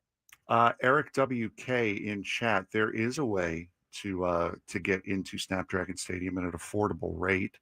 That would be called go to a San Diego Wave or San Diego FC game. Maybe not now because they're both in the playoffs, but that's a way to do it affordably. Okay, you're looking at the top 25 games for Week 12. Okay, that's the game. It's the week that San Diego State is playing Boise. Mm-hmm. Where we're talking about the price. Now, get-in price right now, there's only one ticket available currently that is under $70. So you can go get it if you want. It's $67, including the fees. That's before taxes. There's only one of those. Everything else is above $75. And you look at like any seats that's not the last seat in the house. And again, those corner seats are not great because you can't see anything.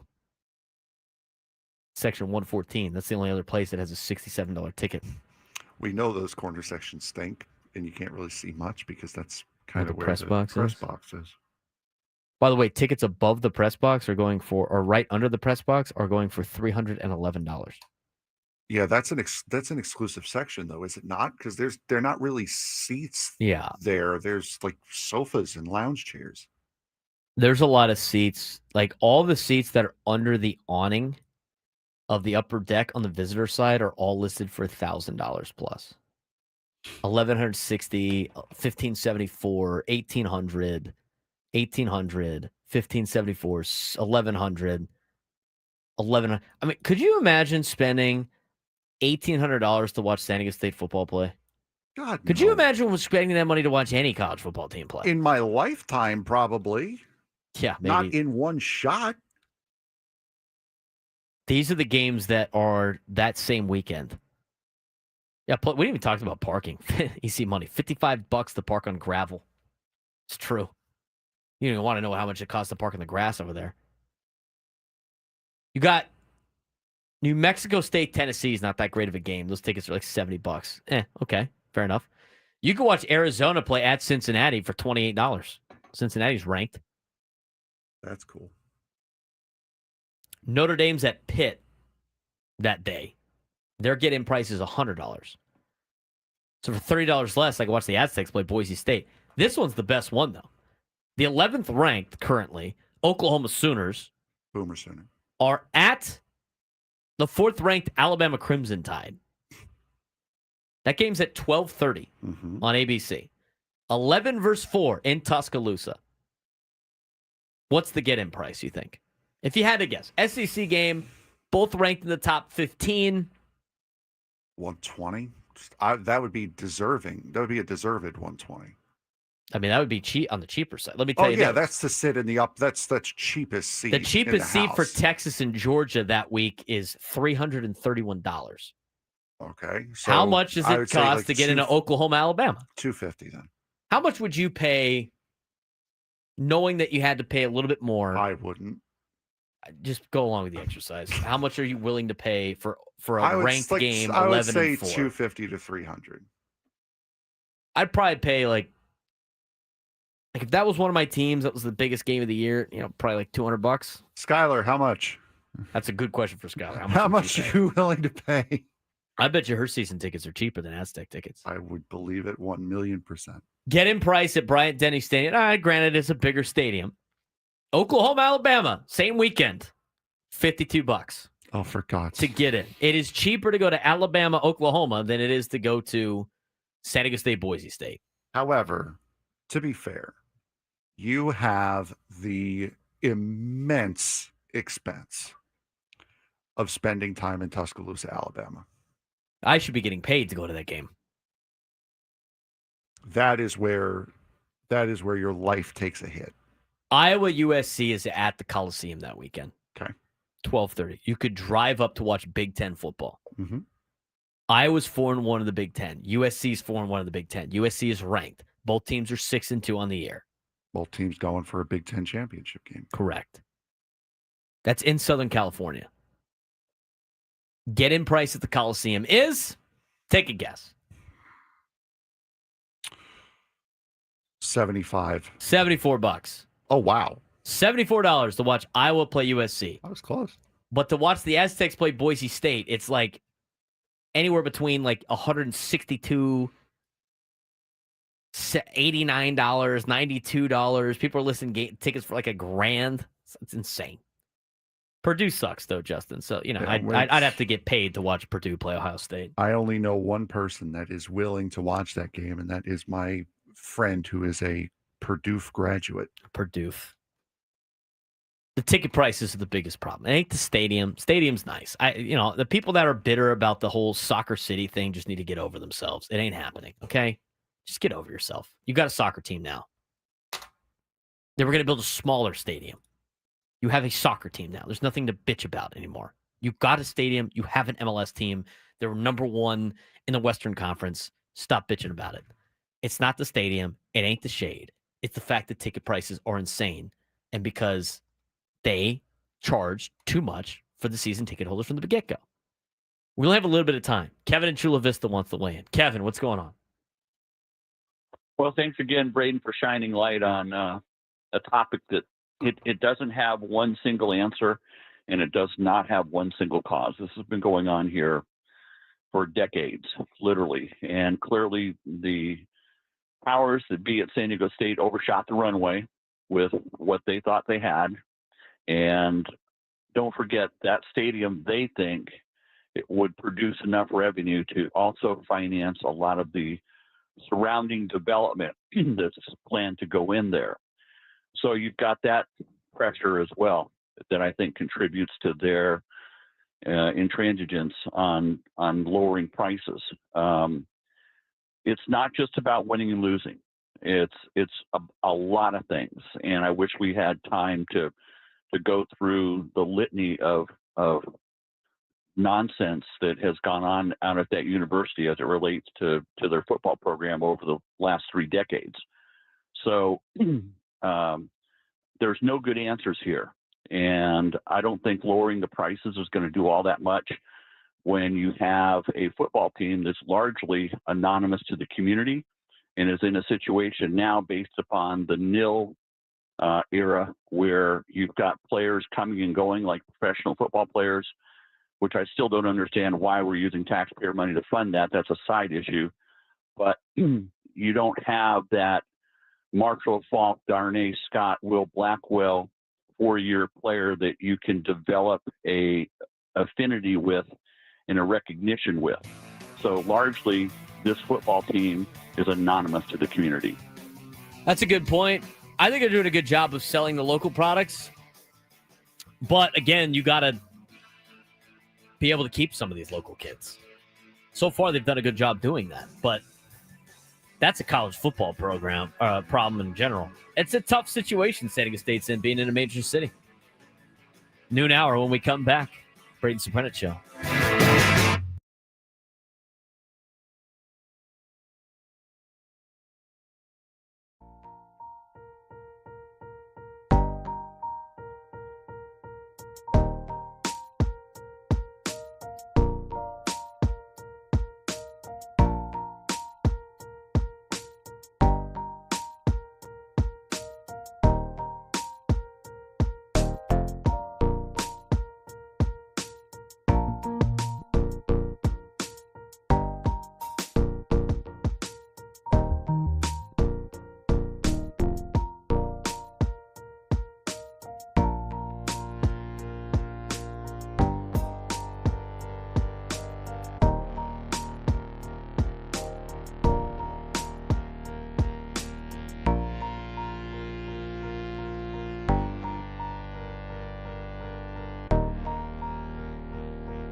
It's time to fire it up. From the beaches to the ballparks, from the Gaslamp to North County, no one knows America's finest city like he does. You can't just punt on a Manny Machado prime use. He's a fourth-generation San Diegan, born and raised in the heart of this community.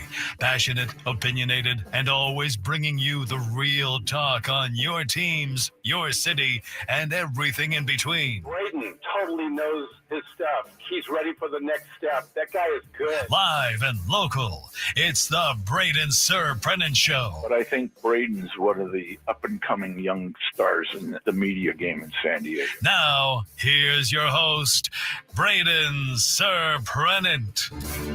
New lunchtime hour on 97.3 The Fan. Remember, in about an hour, listen at 1 o'clock for us to announce today's biggest fan for a chance to qualify for a night in our Odyssey Suite at a future Padres game with all of the fan staff. Register your name at 973thefansd.com/biggest-fan in order to potentially have your name called.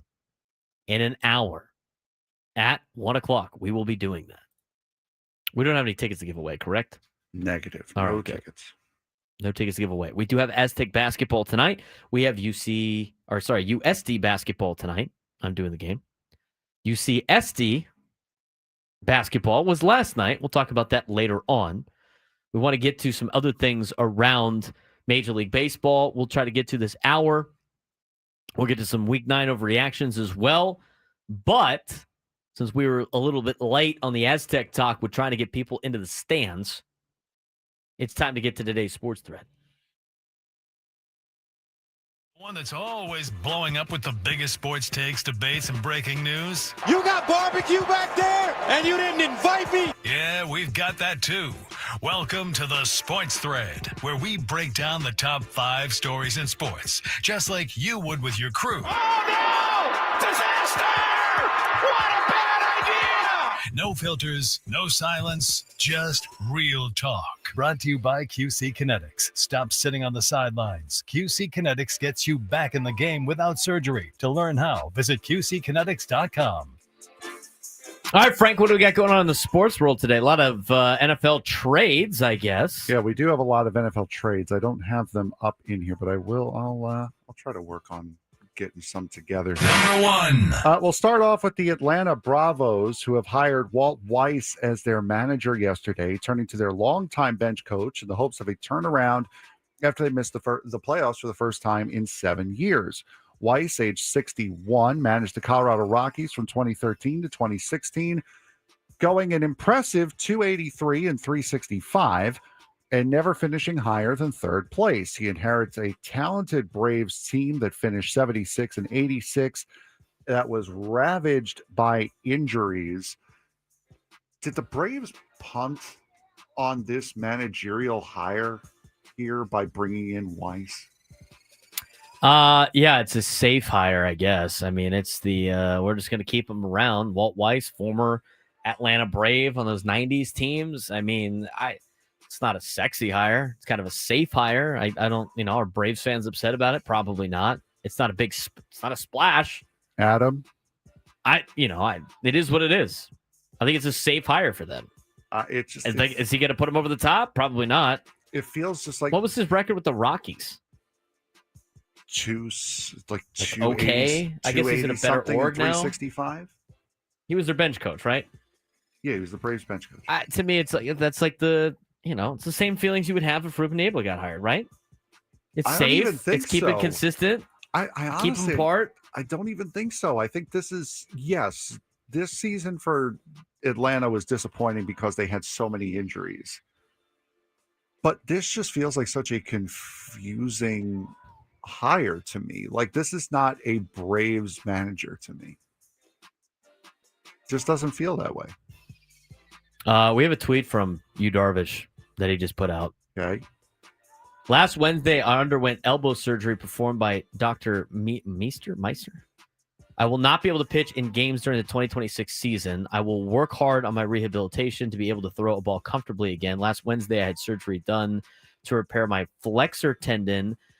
have an internal brace attached to my UCL. I will be working hard on my rehab to be able to throw the ball comfortably again. Is that not more or less Tommy John surgery? Yeah, I guess it's done for the year. He's done. Yeah, he's 2020. Well, he said he's not going to pitch in 2026. So he ain't pitching in 2026. Yeah, but that doesn't. He's not retiring. No, he's not retiring, which means that money is still. I mean, the You're Padres still paying him. The Padres will still get it back in insurance, but that's not usable funds for them. No, it's not. We need to talk about that in a second. Let's. We can kill the sports thread and go with that. I think let's just do that. They even had a media release by Craig Huner. Padres pitcher Yu Darvish underwent successful ulnar collateral ligament repair surgery with an internal brace on his right elbow on Wednesday, October 29th. President of Baseball Operations A.J. Preller announced today the procedure was performed by Dr. Keith Meister in Arlington, Texas, and included flexor tendon repair. C20 Moreno in the chat peacefully recovered. He's not dead. He had an elbow surgery. He'll be all right. He'll be good. Was that his second one? Yes, because I believe didn't he have Tommy John surgery at the beginning, like more towards the beginning of his career? I thought he was with did. The Rangers. I thought he did. It's almost like it's so apparent now that here's the summary. Yu Darvish's medical history primarily involves recurring right elbow issues, which included Tommy John surgery in 2015. Yeah, so that was while he was still. That was either when he was with the Rangers or had just gotten to the Cubs. I think he was a Ranger because he was a Ranger when I was in college. Okay, yeah, so it would have been when he was with Texas. So this is his medical. He rehabbed a lower back issue at the end of the season in 2013. He underwent Tommy John surgery on his right elbow during spring training in 2015, which caused him to miss the entire 2015 season. In 2016, he experienced right shoulder and neck tightness during his return, leading to a brief IL stint. In 2018, he missed most of the season with the Cubs due to tricep tendonitis, which later developed into a stress reaction in his right elbow, ultimately requiring arthroscopic surgery. 2021, he was placed on the injured list with left hip inflammation. I mean, some of this stuff is just with us now. His season was cut short due to right elbow injury diagnosed as a bone spur and inflammation in 2023. 2024 was limited to 16 starts due to various injuries, including neck tightness, a groin strain, elbow inflammation, and a personal family matter. Obviously, and then this past season, he began the season on the injured list due to right elbow inflammation suffered in spring training, not making his season debut until July. I mean, he pitched the entire. I mean, he's basically pitched the last 2 years for the Padres with elbow problems. Yeah, and that's kind of the thing. Like, I'm going to just equate this back to me and my feelings for a second. When Jacob deGrom got picked up by the Rangers, everyone's thought was, what is the Mets rotation going to look like without Jacob deGrom? Well, the guy's been hurt for most of the last couple of years, so is it really that big of a change? You just know that he's not coming back this time. It's kind of how I feel right now. Darvish hasn't really pitched much over these last two seasons. So how much does this really change the Padres starting rotation, just knowing that he's not going to be back? And if anything, it's a trade-off. You've now traded Yu Darvish for Joe Musgrove because Musgrove is coming back this year. How much does this really change the Padres rotation?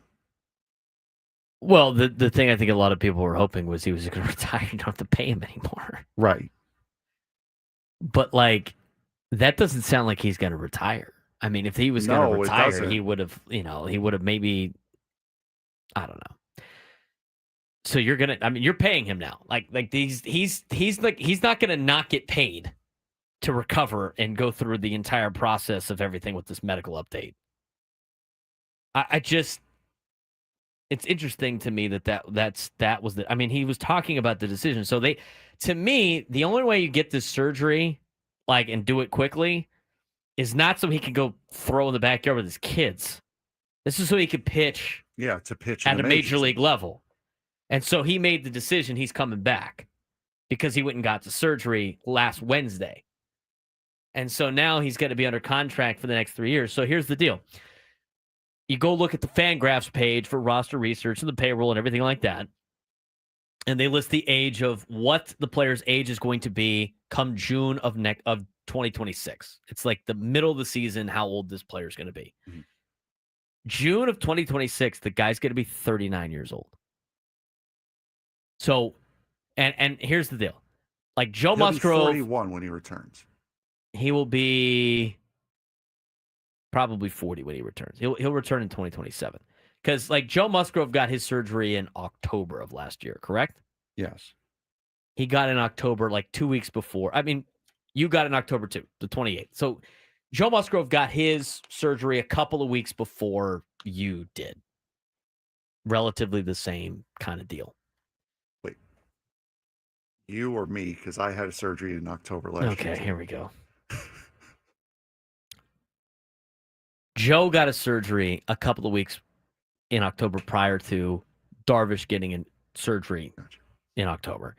And he thought he could try to come back for the playoffs. So he's going to miss the entire 2026 season.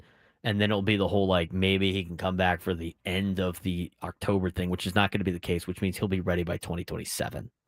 Because he has this entire offseason, the entire season, entire next offseason. I would imagine he's going to be doing like the pitching that Musgrove was doing at the end of last season, at the end of next season. Now, Joe's younger significantly, so maybe his body can adjust faster. But at the same time, I would expect if this is the case, that you're gonna get Darvish back in 2027 when he's 40 years old. And you're going to get him when he's 40 and 41. I can't believe he decided to get the surgery at this age. I mean, but obviously, I mean, the situation of like how he finished, I think, might have played a factor. Maybe he didn't want to go out like that. I mean, maybe there's also a factor where he could have gotten the surgery just for day-to-day comfort as well. Like at that age, that's probably going to hurt a little bit more than just like a normal thing. So maybe that also played a part in it. Yeah, that could be a possibility too. But if that was the case, he would have announced his retirement. I mean, he said he wanted to throw and grip the ball again. No, I mean, like day-to-day comfort as far as I was going to need to get this surgery anyway, so may as well do it. And if it helps me pitch again, great. I think that would have been announced in the deal. He's going to miss. Easy money in the chat. He'll miss this entire season, so he will be back whenever baseball comes back after in 2027. Hey, well, the good news with that is it's probably going to be a shortened season, so he'll probably be fresh and ready to go by the time they're ready to go.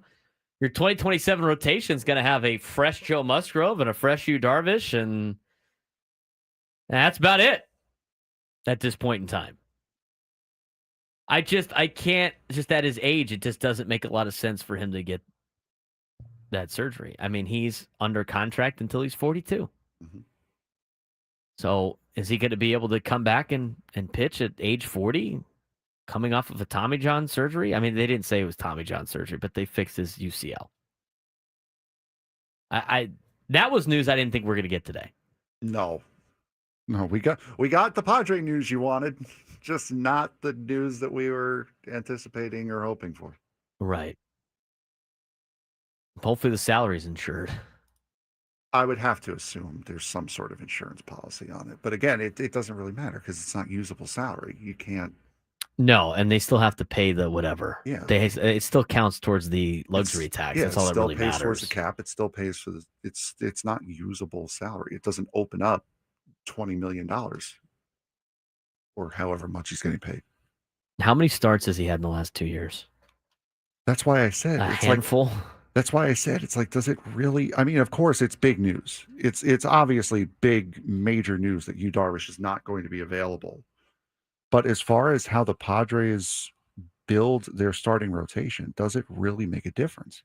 Because of how little he's pitched over the last couple of years.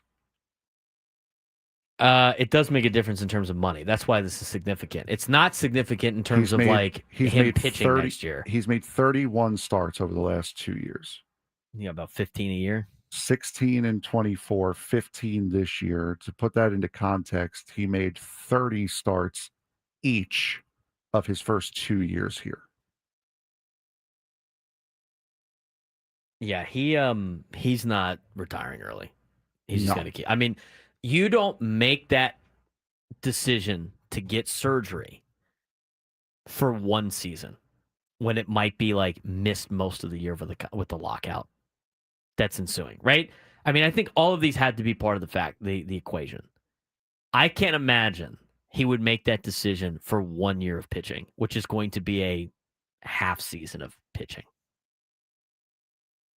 It doesn't make any sense. It just doesn't. It doesn't make any sense. He's locked. He's going to pitch the next. He's going to try to pitch the next 2 seasons. He's going to try to pitch till he's 40-something years old. Do you think he's a Hall of Famer? Just out of pure curiosity. Probably. He's tied right now. Texas and the Padres. He's got 5 years of service each. Well, he's a Padre. Yeah, he would. Yeah, he's going to have because next year's going to technically count anyway. Yeah, if he throws one more year, if he throws one more inning as a Padre, he's going in as a Padre. If he gets elected to, I think he's going in as a Padre regardless. Even though he had more All-Star years in Texas. I mean, Yeah, and how about that? He went 16-8 with a 3.10 ERA in 2022. He was not an All-Star. The year before that, he went 8-11 through a 4.20 ERA, and he was.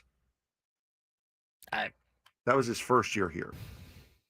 A lot of that is just, but the situation of guys opt out and they have to have somebody, right? Right, I get that. But it's interesting how his 16-win year here, he was not an all-star, but the year he had a 4.22 ERA, which is his second highest of his career before last year. Let's put it this way.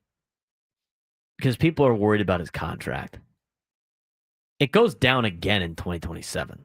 $1 million down. Right, but the overall cap hit doesn't change though. Yeah, but it doesn't matter. They care about like the liquidity of the contract per year is also very important to the Padres. So it goes down. But what I'm saying is he's making $15 million in 2027. And in 28. Right. But what I'm saying is in 2027, and who knows, those might be all prorated.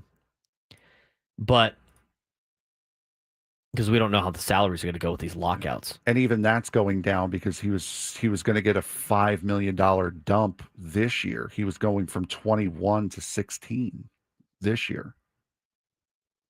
How do they calculate the AAV? Oh, that's how it was because it was restricted time. Affected the 2024 AAV. I was curious on that because like his AAV has like gone up and down multiple times since he's been a Padre before the contract. So I was curious if it might go down again. No, okay, it's back. It's just 18. So he's just going to count for 18 on the cap regardless. Yeah, luxury tax is 18 down the board. It doesn't matter how the luxury tax hit goes by the average of the contract. It doesn't go by whether you front or backload it. Well, I knew that. There was other stipulations that have been used that have changed the AAV in terms of like other stuff like deferred money and all this other crazy things. But what I'm going to say here in a second, we got to go to break. Like, how much is a 4 or 5 starter going to cost in 2027? I mean, think about it. Like, he's going to get $15 million in 2027. Is that worth like a 4 starter? I mean, what do we think Yu Darvish is going to be at age 40 compared to the other 40-year-olds that have continued to pitch and have done an okay job? We'll take a look at that when we come back. Yu Darvish has gotten surgery. He's got to be out for 2026. We'll have more information on that when we come back on the Braden Surprenant Show.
All guests on 97 The Fan join us on the David P. Shapiro Fan Hotline. David P. Shapiro, criminal defense attorneys helping good people regain control of their future when charged with the crime since 2010. Visit davidpshapirolaw.com. I'm Braden Surprenant. He's Frank Marchese. This is the Braden Surprenant Show, live and local each and every day from 10 to 2 on San Diego's #1 sports station, 97.3 The Fan. For some of you that are just tuning in, we did get breaking news from the San Diego Padres during the last segment, as put out in a press release on a medical update on Yu Darvish. Padres pitcher Yu Darvish underwent successful ulnar collateral ligament repair surgery with an internal brace on his right elbow on Wednesday, October 29th. President of Baseball Operations, A.J. Preller, announced today the procedure was performed by Dr. Keith Meister in Arlington, Texas, and included flexor tendon repair. Darvish is expected to miss the 2026 season, as the timeline for recovery generally is 12 to 15 months. That is the update that we have gotten from the San Diego Padres on Yu Darvish. So, what was seemed to be a conversation of waiting to see if Yu Darvish will retire or not, the question now is, or really the conversation is now about, you're not going to have Yu Darvish in 2026, and you're still going to have to pay Yu Darvish in 2026, unless he got all this done and he's going to retire, which that wouldn't make any sense. So now you're looking at not only, because here was what the situation was before. The situation before, Frank, was if Yu Darvish retired, it would free up money, and then you would have to replace Yu Darvish, but you have the money to replace Yu Darvish as a starting pitcher. Mm-hmm. If he did not retire, yes, you have to pay him $60 million, but he's part of the equation for the rotation. You have a fourth starter, you have a third or fourth starter in your rotation. You're getting Musgrove back. Like, you're going to have some guys that can eat some innings in the starting rotation. Yeah, but now you've gotten the raw end of both deals. You don't have the guy, and you also don't have the money. As I was going to say, this is the worst case scenario. You have to spend the $16 million, and he doesn't pitch. So, from a doom and gloom perspective, this is a very difficult situation for the Padres, because now you only have Musgrove and Pivetta in the starting rotation, mixed with Randy Vasquez and internal options that you're going to see if they work. We all saw JP Sears pitch last year. Guys like Matt Waldron, maybe. I mean, there's not a lot to really talk about when it comes to the starting rotation. This is a major area of need. This is also the most expensive area of need. That is why we talked about it a month ago, about how the Padres, it might be in their favor to try to make Mason Miller and Adrian Morejon starting pitchers again. Two guys that used to be starting pitchers. This really brings that conversation back into the limelight. You're going to have to give it a shot. For everybody, it's like, well, I'd rather have him sit in the bullpen. Well, in a perfect world, I'd rather have a lot of different things. But you know what? It's not a perfect world, and you got to do it with what you got. And you only have a select amount of dollars to spend.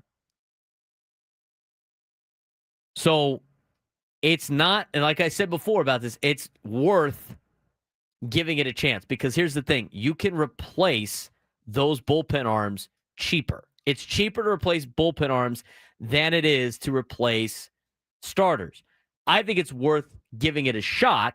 And then if there's potential scare of, I don't know if this is going to work out, he might get hurt, put it back in the bullpen. That's the conversation. See if they can do it during the offseason. See if they can get in shape for the offseason. See if they can, you do the Matt Strahm experiment again. Remember, he bulked up, tried to become a starter, and then it just wasn't going to work. That could be the case. Now, you want to be careful with a guy like Mason Miller. You invested a lot in a guy like Mason Miller to potentially throw him in sort of any type of injury deal. I think a lot of people are afraid of that, which is fair. But that needs to be a conversation during the offseason.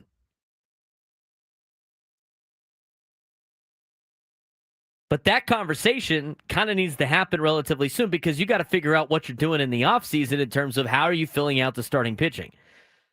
The farm system's loaded with bullpen arms, and it doesn't really have a lot when it comes to starting pitching. Not a lot that's ready to go. And to be honest, they didn't have too much in general. Now, you know what I saw? Did you see that conversation? Like, the Nationals are interested in potentially trading Mackenzie Gore, and the Padres could be a landing spot. Maybe you go do that now, and you go get Mackenzie Gore back in a Padres uniform. But what this lines up of this is your plan of attack. This is now your situation at hand for the starting rotation. It is try the Mason Miller, Adrian Morejon, both or either or in spring training, buy a lottery ticket with a guy that you're trying to make into a starting pitcher, or you have to start making you got to trade for starting pitching. I don't think the Padres, with what they still need in terms of position players and everything else, I don't think they have the money to go out there and get starting pitching. I really don't. I mean, people are like, oh, go get Shota Imanaga. How much money do you think that's going to cost? They have finite amount of resources. Again, this is the conversation that we have all the time with the Dodgers. People are like, everybody can do what the Dodgers do. Everybody can spend $1.2 billion on a starting rotation. They just got to spend more of their money. It's the most asinine thing I've ever heard. Most asinine thing I've ever heard. They have to go out there and find some starting pitching via the trade market. Because the guys that are on the open market, and again, how about this? I mean, I don't think they're getting Michael King back. And I don't think they're getting Dylan Cease back. And I don't think they're getting either of them back. But you look at the open market. You look at the free agent market right now. Those two guys are some of the best pitchers on the market. Go look at the free agent tracker. That is a decent. I mean, Street Documents brings up a good point. Severino, possibly. Yeah, go try to swindle the A's again. Could try to do that. You're going to have to make the most of what you got with JP Sears and some of the players that you have on this roster. First of all, that's the answer for a lot of the Padres' problems. But you look at the starting pitchers. Based on WAR last year, the third best starting pitcher available, based on WAR last year, is Dylan Cease. And how many Padres fans, Frank, do you think want Dylan Cease back? A very small percentage. Yeah, I would say it's not the majority opinion. Very small percentage. The next guy on the list is Merrill Kelly. I mean, you go down the list. Robert Suarez had a decent WAR as a relief pitcher. Did you see what Justin Verlander did last year? Justin Verlander had a 1.6 WAR. That guy was awful. It took Verlander, 15 starts before he got his first win. He's 43. He was 0-9. He's 43. Why would you? And he ain't signing for anything less than like $15 million probably. I mean, go through it. Go look at the starting pitchers. You want Patrick Corbin? You want Kyle Hendricks? Kyle Hendricks hadn't even touched 92. But they're going to have to get creative. A.J. Preller's going to have to get creative with this new news that, one, doesn't sound like Yu Darvish is retiring, and two, he's missing all of 2026 after he had elbow surgery.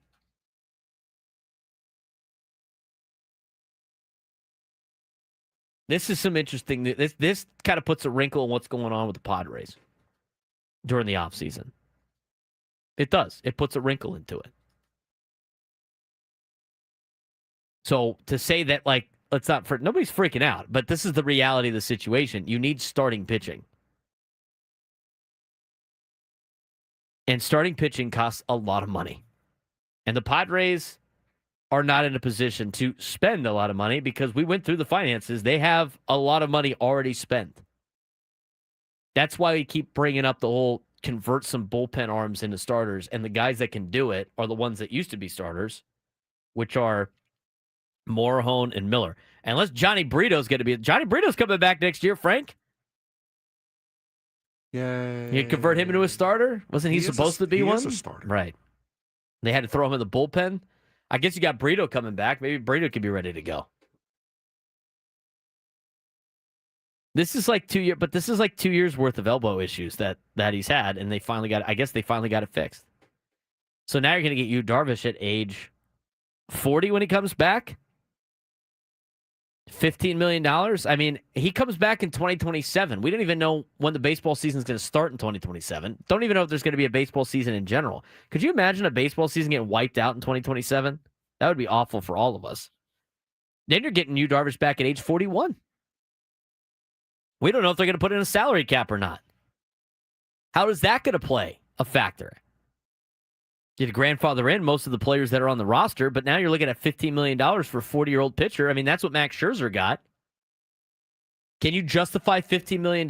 If Yu Darvish in his age 40 season, which is what the last season was for Max Scherzer, if he matches what Max Scherzer did this season, does it justify the $15 million? 5-5 with a 5.19 ERA. Like I said, it doesn't 85 innings pitch. It doesn't kill you. No. Let AJ Preller cook at the Rule 5 draft. Guess who's going to be drafting a lot of Rule 5 picks, maybe. Luis in the chat, it's not new news. They knew his elbow was busted a year ago. It is new news because now you know. Now we know he's out. You don't have him for any part of 2026. He's done. He's out. That's why it's new news. It just throws a little bit of a wrinkle. The Padres news we're expecting this week that was going to throw a wrinkle in our show was not the news that we just got. No. Now we're going to continue the conversation as we head to the next segment. How the Yu Darvish injury impacts the Padres' offseason plans. He's missing all of 2026 after getting surgery last Wednesday. Can you use him at age 40 after this? We'll talk about it when we come back on the Braden Surprenant Show. San Antonio Sports Station 97 to the Fan.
This holiday season, too many San Diegans will go hungry. Join 97 to the Fan and support the San Diego Food Bank. Donate food directly online through our Odyssey San Diego Food Fund, where every donation helps feed local families. Go to 97tothefansd.com and give today.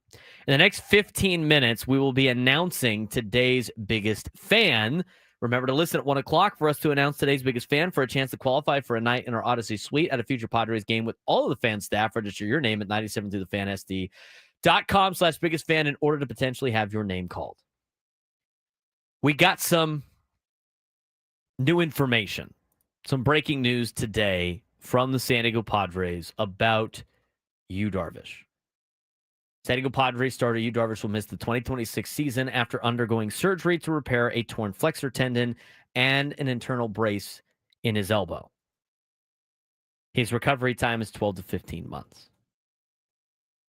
That puts a couple of different equations in now for the offseason in terms of your overall plan. Now, this was announced today. He had the surgery last Wednesday. I'm sure the Padres have been informed about this for the last, maybe week or so behind the scenes. So this is not new information for the San Diego Padres in terms of their offseason plans. It is now for new discussion for us. Because what the discussion was going into this offseason was starting rotation is the biggest important thing that the Padres need to address. In fact, AJ Cassavell put that in an article yesterday or earlier today. It was part of his newsletter. And we were actually going to talk about it at this point anyway. Padres' top offseason priority is crystal clear: rebuild the pitching staff. After Michael King and Robert Suarez opted out of their deals and Wandy Peralta opted in, the Padres' pitching depth chart suddenly looks thin, particularly in the starting rotation. This is without the information about Yu Darvish not being part of the deal.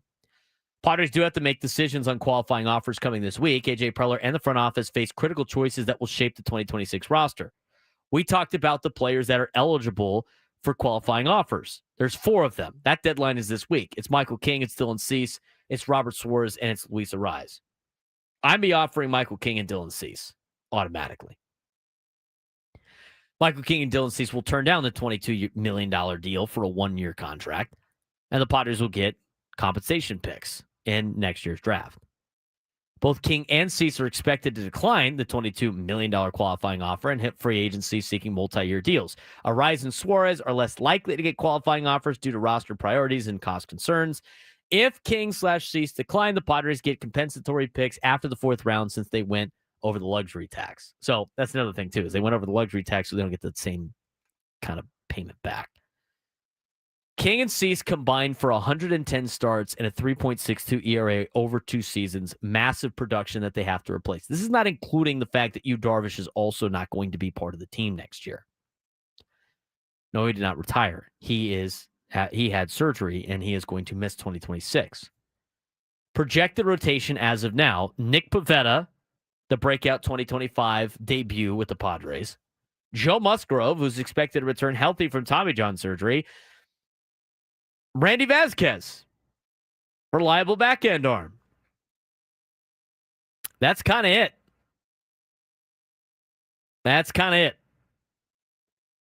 One of the questions that popped up during this news: what's Yu Darvish's future? I mean, right now it sounds like he's going to try to come back in 2027. You don't even know when that season's going to start. You don't even know how long that season's going to be.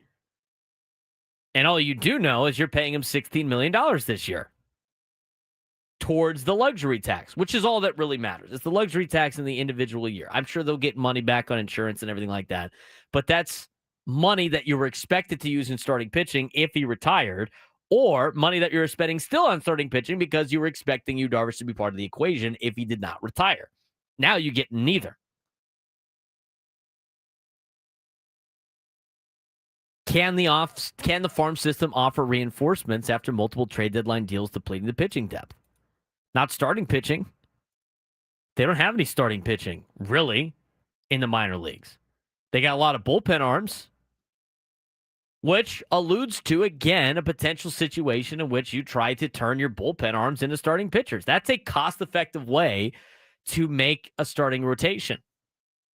Getting a Mason Miller or an Adrian Morejon to be in the starting rotation. I mean, sure, you could be gluttonous and try to keep as many of those guys in the bullpen. You need to find solutions to these problems. And just saying, I don't want to change anything, ain't going to make any of those decisions happen. Let's just go sign Shota Imanaga. I don't know if you could do that. I don't know if you have the money to do that. Dylan Cease currently is the third best option in terms of F-WAR from last season on the starting pitching market. He is the third best behind Ranger Suarez and Framber Valdez. So unless the Padres go out and try to unload $25 to $30 million a year on pitching, which they haven't done in the last 2 or 3 seasons when they've had free agents leave. So I don't think they're going to be able to do that. They have to get creative. So they're either going to have to convert arms out of the bullpen into starting pitchers, or they're going to have to make some trades and trade again. And the thing with trades, again, as Frank mentioned, bleep them prospects. I mean, at this point in time, you got to find solutions to your major league problems more than guys at the lower level. I'm not willing to trade Ethan Salas for starting pitching. But the thing that's interesting is, you go out and try to trade for Mackenzie Gore. I'm sure Washington will want a lot back. But you have to be able to either convert guys like the bullpen or hope that Johnny Brito and Brian Hoeing and J.P. Sears and Matt Waldron can fill out a rotation. They also have an opportunity to try to go find some fool's gold or really a lotto ticket on the open market where you get a guy in a small contract. Maybe you can find some life in Michael Lorenzen, who the Royals decided not to pick up his option or whatever the situation was. He's 34 years old. Maybe you can go breathe some life in a Mike Soroka. Maybe you could go get Zach Gallen at a cheaper price. I mean, teams need starting pitching. Griffin Canning, cool. Go to convert Dustin May. Maybe Dustin May can help you out. You're going to have to take some chances on some players that are free agents. It worked for Waka and Lugo. It's true. Maybe you can go find another Waka Lugo. Bring Chris Paddock back, Frank. Maybe a reunion with Chris Paddock will work out. I mean, we made a joke of it, but now, given the circumstances, that's seeming a little bit more like a legitimate option you have. Was Chris Paddock? I'd love to have Nick Martinez back, let me tell you. It would be great to have Nick Martinez back. When was did Paddock ever pitch for Ruben Niebla? Or was he gone? I don't know. Was 2020 his last year in San Diego? When did Niebla join the team? He joined the team when Bob Melvin took over. So that would have been 2022. That'd have been 22, and he was traded during that offseason. 2021. Yeah, 21 was his last year. Hey, maybe Ruben Niebla gets the sheriff back. Maybe the sheriff's back in town. There are people cursing us right now at the radio, listening to us say that. I mean, listen. But you know what? We did. It was a joke 3 weeks ago. It was a joke 3 weeks ago. But now with this new news, it's not as much of a joke anymore. You gotta go give $15 million to Max Scherzer at age 42. I mean, you gotta kick that tire. See if it has any air in it. Maybe you give Ruben Niebla a contract extension and give him more money to be a pitching coach for Albert Pujols. I mean, a lot of these problems are not solved by Albert Pujols now. No, it's all right. But how about we redo your contract again for the 4th time in 4 years? Do you want a little bit more money? Herman Marquez at age 32. Maybe that's a guy who can help you. Didn't Herman Marquez, wasn't he suspended for some sort of drug and alcohol issue? Miles Michaelis, former Padres farmhand, 37 years old. Maybe you could take a chance on him. Preller trying to find the next Kolek in the Rule 5 draft. I mean, Michaelis was solid. Michaelis was solid with St. Louis. He wasn't bad. Wasn't great. These are the names that you got to be thinking about. These are the names you got to be thinking about, right? It's guys like Tyler Anderson. It's not guys like Shota Imanaga. It's not guys like Framber Valdez. No, you can't afford those guys. That's right. That's why we keep talking about the relievers that aren't making a lot of money in arbitration that used to be starters. That's why that is the conversation. Every game's a bullpen game. Hey, go out there and get Marcus Stroman and the headache that he is. He's 35. I mean, these are the players that you are trying to put together. These are the guys that you need to have success with for a low number. Because everybody's mentioned before, like, oh, it worked with these guys. These are some of the players that you have to go find. So it's either converting some players out of your bullpen to be starting pitchers, or it's signing on some players that you could get for low money, or you sign players that are in their 30s to contracts that are prove-it deals where they have an opt-out, and you get them right before the start of the season. I mean, there could be a situation where, like, Lucas Giolito is unsigned because he wants a big deal, going into spring training, right, Frank? Yes. Like, that's like the same, like, Nick Pivetta kind of energy. And then he's like, I need to sign somewhere. Let's do a prove-it deal where I get money for this and I can opt out. That is a situation that I think the Padres are going to have to pursue but again. With an impending lockout and what's on tap on that lockout is a salary cap, a salary floor. Are these players going to be willing to wait that long because they know they're going to get screwed on a deal? They're greedy, man. You can just tell by the base of the way that they're opting out. If it comes down to that, Frank, in spring training, it's like either sign this deal with an opt-out or you're not going to potentially sign this year, and then you go 2 years out making money. Now you're 2 years older. There's going to be, at one point during the offseason, it's going to flip on the play. It's going to flip to the ownership groups having the leverage. Interesting offseason Padres conversations here.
It's 1 o'clock. You know what that means, Frank. We know what that means, right? It's time to announce our biggest fan contestant. I can't. This guy. I was thinking nap time, but This guy. He's always in the chat. This guy is our biggest fan today. He's got 10 minutes to call in to be qualified for the biggest fan contest. 833-288-0973. 833-288-0973. Anthony Sandoval and El Cajon. You are today's biggest fan. Anthony, you got 10 minutes to call in to be qualified for our biggest fan contest. Starting now. Frank just hit the timer. 10 minutes for Anthony Sandoval. Paging Anthony Sandoval. You got 10 minutes to call in to be qualified for the biggest fan contest. 833-288-0973. 833-288-0973. If he calls in the next 10 minutes, he has a chance to qualify for a night in our Odyssey Suites at a future Padres game with all the fan staff. Register your name at 97throughthefansd.com/biggest fan in order to potentially have your name called. Anthony Sandoval. Is he qualified? He call in? Nope. All right. I took think he is. Anthony 25 seconds. That might be a personal best. Not bad for a Saintsman. Anthony Sandoval. Oh gosh. He's in the chat. He mentions it all the time. Oh no. What happened? Oh, Gwen and Chris broke it. Both of these shows, our show and the morning show, are 2 for 2. Gwen and Chris, their caller did not call in yesterday, so we are not a perfect 5 for 5. We're 2 for 2, though. We are 2 for 2. Bang. Anthony Sandoval. Rod called in 10 seconds. There's a joke there. I'm going to leave that alone. Gonzo, do you mind? Yeah, Gonzo, put the joke in there. Yeah, you didn't have a problem making the joke earlier. Gonzo, go for it. Anthony, I could do a lot less than 25 seconds, baby. There it is. Anthony's got some good one-liners in the YouTube chat. All right, the biggest news that we had today, and we didn't get to play the Midday Sports Standoff because we had this breaking news, but if you could take me down to the Midday Sports Standoff this month, Sammy Hagar returns to Las Vegas, and you would be able to qualify for an opportunity to see Sammy Hagar. He returns to Las Vegas with his best of of all worlds Las Vegas residency. Get ready to rock with your favorite hits from the Van Halen years, Sammy solo hits, and more. Only in Las Vegas this March 11th to the 21st and September 18th to the 26th at Dolby Live at Park MGM. Tickets on sale now at Ticketmaster.com. Not funny, Easy Money. Not funny. Uh-oh. My screen didn't go black every 5 seconds. I'd be able to read it. But Easy Money said. Oh, my God. Foul. We haven't handed out fouls in a long time. That's a foul. He draws the foul. I handed out a foul earlier, too. I forgot what it was. Adam Schefter, LA Chargers trade for an offensive lineman from New Orleans. Live on TV. What year is it? It's 2025, correct? I mean, that just means that just means the NFL is still wrong. Everybody knows it. Everybody knows it. A lot of trades going down in the NFL. We'll try to keep you updated on most of them as they progress. How about the Jets, by the way, racking up a bunch of first-round picks? Yeah, they've got 3 now through these. Trevor Story is not opting out of his contract. Anybody surprised by that? No. I'm That's a guy who has underachieved for the entirety of his career after that monster open that he had in Colorado. Yeah. Cubs have traded Andrew Kittredge back to Baltimore for cash considerations. You know what that means, Frank? Loan deal has expired. Yes. He basically was put on loan to the Chicago Cubs. Okay. Let's get to this, one more last time. We're going to talk more about the Padres offseason now, and things are a little bit different as we go to the next segment, the Padres offseason outlook. There's a lot of questions that need to be talked about, bullpen picture, everything like that. Qualifying offers. We do have Major League Baseball's list of qualifying offers we can get to this hour too. But let's put the final bow on this Yu Darvish conversation, I would say, for the day. So it was announced at the beginning of probably an hour ago. Yeah, it was right at the top of the hour. Right at the top of the hour. That the San Diego Padres, and they put the press release out, medical update on Yu Darvish, that starter Yu Darvish will miss the 2026 season after undergoing surgery to prepare a torn flexor tendon and an internal brace in his elbow. This is significant for a couple of different reasons. At the beginning part, I mean, you knew, you're getting Darvish, or you're getting Musgrove back and you're losing Darvish. So at least you get somebody picked up. The difference is, though, is you're expecting Joe Musgrove to be able to get you a lot more than just 15 starts a season for 2 seasons, right? That's what Darvish has averaged the last 2 years. He has been having ongoing elbow issues since 2023. So hopefully this is something that they have now fixed. But he's not going to come back until at least he's 40 years old in the 2027 year, which you don't even know if you're playing yet. You don't even know if you're playing in 2027. And if you are playing in 2027, you don't even know what part of the year. So best case scenario, you're getting a shortened. You get Yu Darvish for 1 and maybe a half season, right, Frank? I mean, that's like if everything goes well. So for $30 million, you're going to get him for a year and a half at age 40 and 41 after him performing, getting the surgery done. And you're going to pay him $16 million in 2026 for him not to pitch. And so the conversation was, and we continue to have this conversation now in this particular segment, the conversation was either you're paying $16 million next year for Yu Darvish to be part of the rotation in some capacity, or he retires and you're getting the $16 million to invest in some other type of starting pitching. Now you're paying the $16 million and you don't get Yu Darvish. That is the worst case scenario for the Padres when it comes to their starting rotation for 2026. Now, I will say this, because I saw it in the chat, it is true. These are all of these problems that happen. It seems to happen all the time for the Padres, but, Paul Adam put it in the chat. It's totally true. Every year, no prospects, no money, no roster, yet somehow put a winning product on the field. It's weird how that works. I don't think the Padres are doomed for potentially, making the playoffs. I still think, even without Yu Darvish, if the team didn't change anything, And just winning the season like this, I still think they compete for a playoff spot because of the stars that they have signed and the stars that they have under contract. This is still a playoff team. The bullpen is still good. Might be a little bit thinner, still good. The farm system that they have and the bullpen arms they have in the farm could help out there. Their starting lineup is still good. I mean, you don't have to worry about the outfield. Your infield is pretty much set with the exception of first base. You have a catcher now. I mean, the lineup for the Padres, without making any type of improvements, is still a playoff level lineup. Is that a lineup that's going to win in the playoffs? No, probably not. But they will be there. As of right now, we didn't change anything. Made no signings during the offseason, and you just backfilled the roster with whatever you got down there in the minor leagues. They're still a playoff level team. Not a team that's going to win a World Series, but a playoff level team.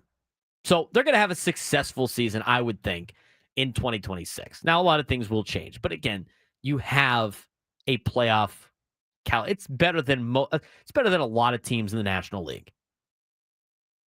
So it's not a doom and gloom panic session, but it's an added problem that you're going to have to address during the offseason. And you're either going to have to take you're going to have to try to win the lottery, which you've done a couple of times now with guys like Seth Lugo and Michael Wacha and Michael King. Two of those guys you picked up in free agency. One of them you signed, or one of them you traded for. And so maybe the conversation, maybe it's Johnny Brito is the guy that comes out and shoves next year coming off of Tommy John surgery.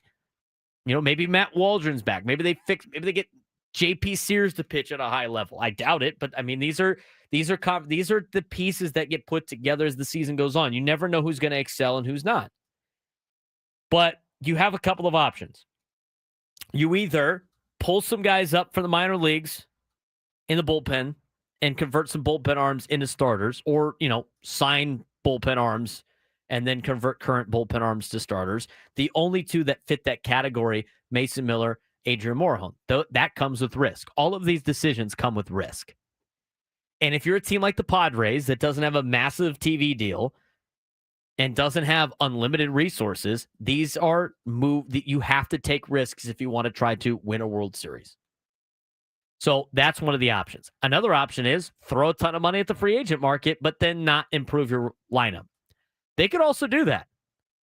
I mean, they have a lineup. They could just roll with what they got and backfill with some Jason Haywards of the world and Nelson Cruzes of the world and old guys that are making less than $1 million. Maybe you fill out a bench with some of those players, or you don't improve your slug at all, but you put a ton of money in a guy like Shota Imanaga, or you put all your money in Michael King. You could do that too. I don't think that's necessarily beneficial either. Or you do the lottery pick. Or you make some trades. And I think the trading is probably a little bit more likely than anything else. Are you going to trade for a rental pitcher? I think it's possible. We saw the rumors that the Nationals were dangling the carrot of Mackenzie Gore. That's something else you could potentially do. Trade for Mackenzie Gore to come back. Since he is in a point where you have a year, I think you got 2 years of control of him. See him back in a Padres uniform. Start looking through the free agent list. You take, hopefully get a lottery pick. In reality, you win the lottery and you can get Ruben Niebla, if he's still part of the organization, to get guys like Chris Paddock on board. I mean, there is risk involved with a lot of these moves that you would have to make. It's just an interesting conversation. And it makes it a little bit more crazy of an offseason for A.J. Preller. I mean, A.J. Preller's got to be creative. We don't know how much money they're willing to spend. We don't know how much money they have to spend. But this news about Yu Darvish performing surgery, getting surgery done, and then missing off 2026 puts a wrinkle in a lot of things. And there's more offseason items that we have to discuss about the Padres, and we'll continue that conversation when we come back on the Braden Surprenant Show, San Diego Sports Station 97 through the Fan.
118 on a, what's today? Tuesday? It's a Tuesday. It's Tuesday all day. Got a long week this week. It's election day, too. It is. We're only voting on one thing in town, right? I believe so. It's the Prop 50 thing. I think so.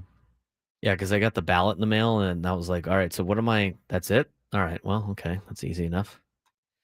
Anyway, go out and vote.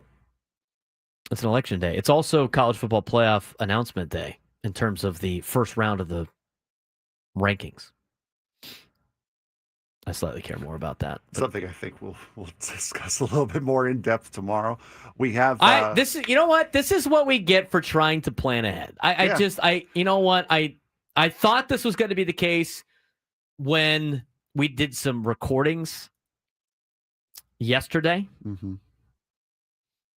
I mean, this is not the case because it still works. Well, our recordings still work, but I thought for sure we'd get a managerial hire that just screws everything up, which we love. We really appreciate that. But this is what I'm talking about. Off air, we made it through with the first 2 hours. We just ripped through on the show. Well, the entire show we've ripped through. The show's gone by so fast today. It ripped through the first 2 hours, and I go, okay, here's some things that we missed, Frank. Let's get ahead. Let's get this thing planned out so we stay on track and get to everything we want to talk about. And we planned the day before. I mean, I was so excited to get to work today because I knew of all this stuff we're going to talk about. And so I said, we'll do the sports thread at noon. We'll do college. We didn't even talk about the Aztecs yet. Aztec basketball's tonight. Yes. I got this big preview for the Aztecs and for USD. Maybe we get to that next. I was like, we'll do that. We'll do the Aztec basketball, college basketball preview. We'll get to week 9 overreactions, in the noon hour, and then at 1 o'clock we'll do this, we'll do that, and then we got the news that Yu Darvish is having surgery, or he had surgery, successful surgery, and he's going to be out for 2026. This is why the Padres are the gift that keeps on giving. No, it's not even that. We were, like I said, me and my friends, we had a league race at Talladega on iRacing yesterday. And they're trying to figure out plans and like doing all this stuff whenever they want to do it. And I'm like, why are we worried about a plan? Because plans never go to plan. So just don't have a plan. Just drive, go fast. It's kind of how we felt today. It's like, why bother having a plan? Because plans never go to plan. I remember when I was producing, I remember like days where I would get, 2 shows ago, loved guests, right? Love you. Frank, how many times do I tell you we need a guest? Never. I don't think I've ever told you we need a guest. I'll throw out ideas like, hey, it'd be nice to have these people on. We have and we have a guest tomorrow. We have San Diego State cornerback Chris Johnson coming on the show tomorrow. So that'll be fun. That'll be, I believe, at 12:30, 12:20, 12:30 in that area, that time frame. Right. I like timely guests. I like mixing it up. It's good to get previews of things from coaches or players. I mean, local athletes on is also great. Like, I don't mind. Yeah, 2 shows ago, I like to have almost 3 guests a day. And I was just like, okay, well, this is... And so, like, every morning I'd be stressed trying to find guests for the show. Because it'd have to be timely, too. And so there would be weeks where I'm like, okay, I don't have time to do this. I'm going to... I'd have, like, extra time on the weekend. I'm going to lock in and I'm going to book 3 guests a day for the next 5 days. And I'd get it all together. I'd plan it all out. Here's all our guests. And then we'd get breaking news, and then I'd have to cancel all the guests. And I'm like, this is why I don't do this thing. This is why, or like, I look at the situation with, the guest again with, planning ahead with some of these things. And it would be like, I went out and did multiple emails with a team like you do to get bigger guests. And I'd go through all this effort and be like, we can only do it at this time. And then that would be the time where we'd have to cancel it because it wouldn't make sense. And it'd be like, okay, well, I'm not going to get this again. Like, we have to get this guy. That's why I don't really do stuff like that. Like, if we get a player, like we had players and broadcasters on all the time. I kind of built the show around the guest. Like if I know, like I don't plan the shows out early, but if I get a guest on Tuesday for Friday, then I know, like, okay, well, now we can ease into it. We can fit that puzzle in that way. So that whole planning thing was like, I knew something was going to happen. That's what we do for planning ahead. See, you get punished for planning ahead in radio. It's better just to like wing it. Don't plan because the plan never goes to plan. That's right. We have multiple backup plans for a lot of things. But then again, if you don't have a plan, then you can't blame the plan when plans don't go to plan. What plan was that? No plan. Plan A, B, C, D, E, F. Okay. Well, we have some time. You want to talk about college basketball tonight? Yeah. Let's talk college basketball. Let's talk basketball. We don't have that clue. There's no liner for that. Disney did not make a basketball Remember the Titans. No. Coach Carter? I don't think they has Let's Talk Basketball. No, it doesn't. It doesn't. But like that would be like your equivalent to Remember the Titans for basketball, no? Coach Carter's a good movie. Coach Carter's a really good movie. All right. Mark Ziegler laid out a basketball preview for the Aztecs for 2025-2026. Game tonight's on KUSI, by the way. KUSI picked up all the non-con games that were not picked up by ESPN. All non-conference games will be on KUSI. With our friend announced yesterday. Steve Quiss on the call. We're going to have to get Steve on the show. Yes, absolutely. He could talk UCSD basketball and Aztec basketball, apparently. UCSD had a nice little win last night. Yes, they did. UCSD won last night, 105-73. Clint Allard's first career win as a head coach at UCSD. Congratulations to him, friend of the show. Let's talk about Aztec basketball. Okay. It's been 231 days since the Aztecs' humiliating 95-68 loss to North Carolina in the NCAA tournaments, first four in Dayton. National stage blowout still fuels this team's fire, apparently. Junior guard Miles Bird says it's been, quote, our motivating factor all summer. He remembers the sting of being embarrassed on national television and vows the Aztecs won't take that mindset lightly again. The goal now is to turn that embarrassment into energy as San Diego State opens its 2025-2026 season tonight at Viejas Arena against Long Beach State, a matchup with both familiarity and intrigue.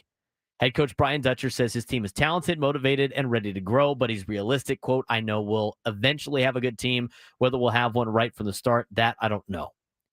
Here's your lineup updates, injury updates. Magoon Guath, the 7-foot sophomore, Mountain West freshman and defensive player of the year from last year, recovering from knee surgery, is likely to make his season debut November 18th against Troy. So don't expect to see Guath until you see the Aztecs take on Troy later in the month. Reese Dixon Waters is back, preseason all-conference, leading scorer from exhibitions, is questionable with an illness tonight.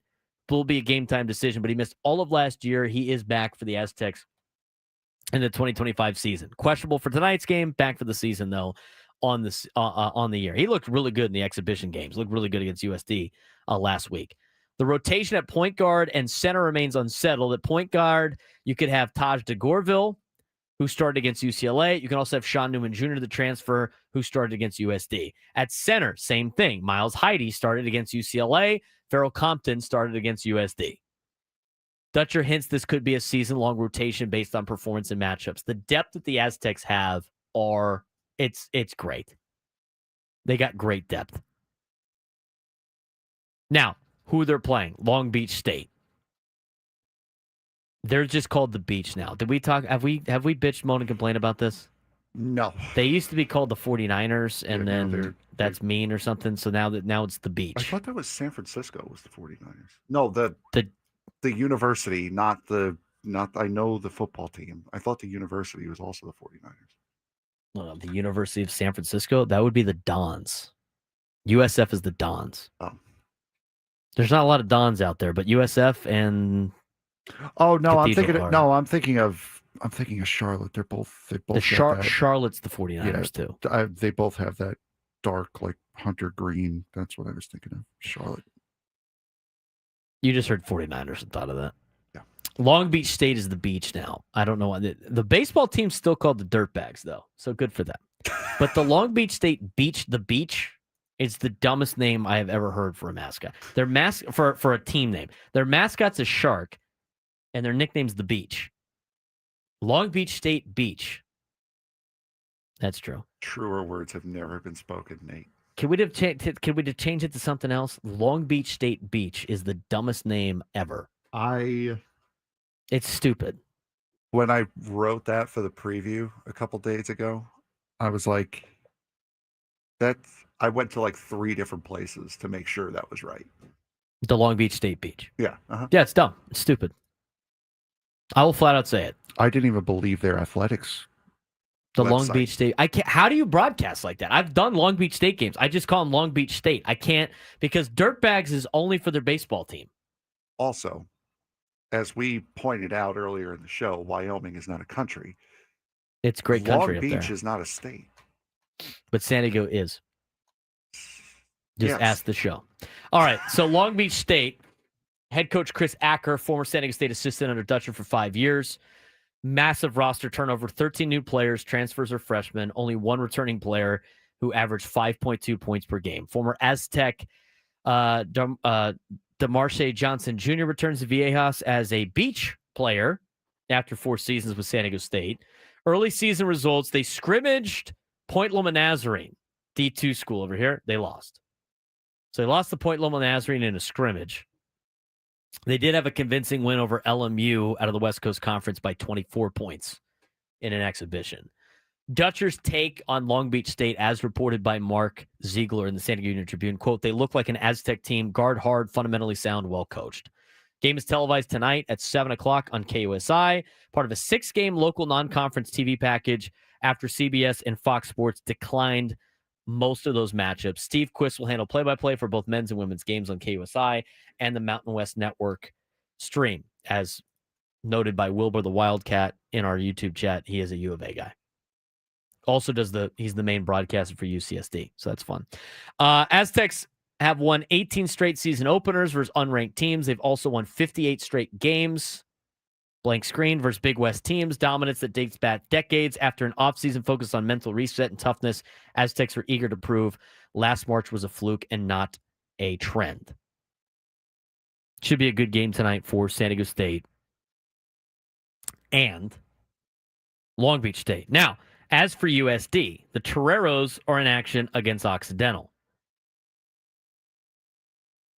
USD against Occidental. A couple of things that they want to do tonight. They want to dominate the paint, something they didn't do against San Diego State, crash the glass, establish high-low action, be able to get to the free throw line, and on defense, trying to set the tone from the jump, high energy and aggression, trying to get some shutout possessions. And what a term that they're using, and Coach Lavin, KYP, know your personnel. Try to make shooters dribble, keep drivers out of the paint, take away 5-man's vision with high hands, ball pressure, the orchestrator of Occidental's offense, and try to not give up transitional threes. And if they could do that tonight, they will be able to beat Occidental. And hopefully, USD should be able to beat Occidental tonight. And hopefully it's a clean sweep for UCSD, USD, and San Diego State. John Ackwood. How about the Banana Slugs versus the Beach? That would be a great game. Yeah, it would. 833-288-0973, 833-288-0973. Let's get out to Vince in San Marcos. Vince, what's going on, man? It's a pleasure to be live on the airwaves of 96.7.3 The Fan. Listen, over 1,000 miles away last night, the Los Angeles Lakers pulled down a W. No LeBron, no Luka, no Austin Reeves. It was great to see the kids holding it down. And one final thing before I go, I had no idea that statesmen were allowed in the chat. They are. We respect all here. All alumni. Did he have to do the 6-7 part? Was that necessary? No. I didn't even know that was a little. I know it's part of a song. I know all the kids do it now. The kids nowadays. I don't get it. I saw a lot of the jokes for the Halloween. I don't understand what it is. I don't really get it either.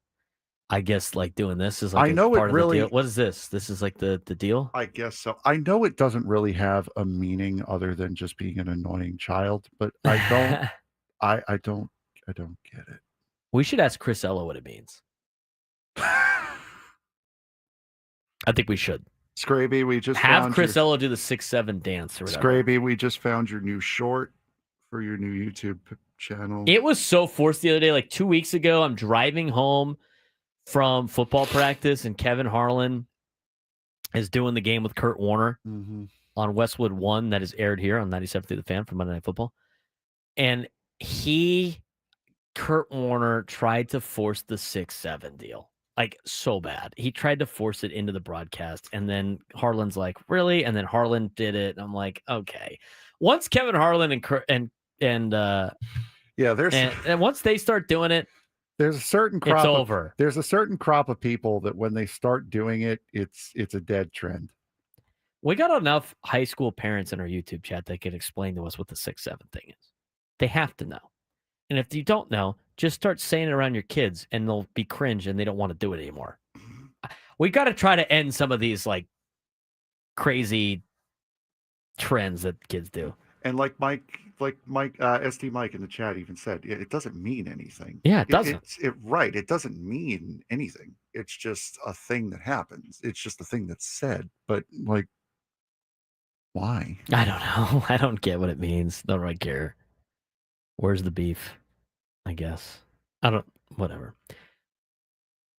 We'll be doing it as it calls high school football. Brent Musburger's calling high school football games? Why not? I know what happened to him.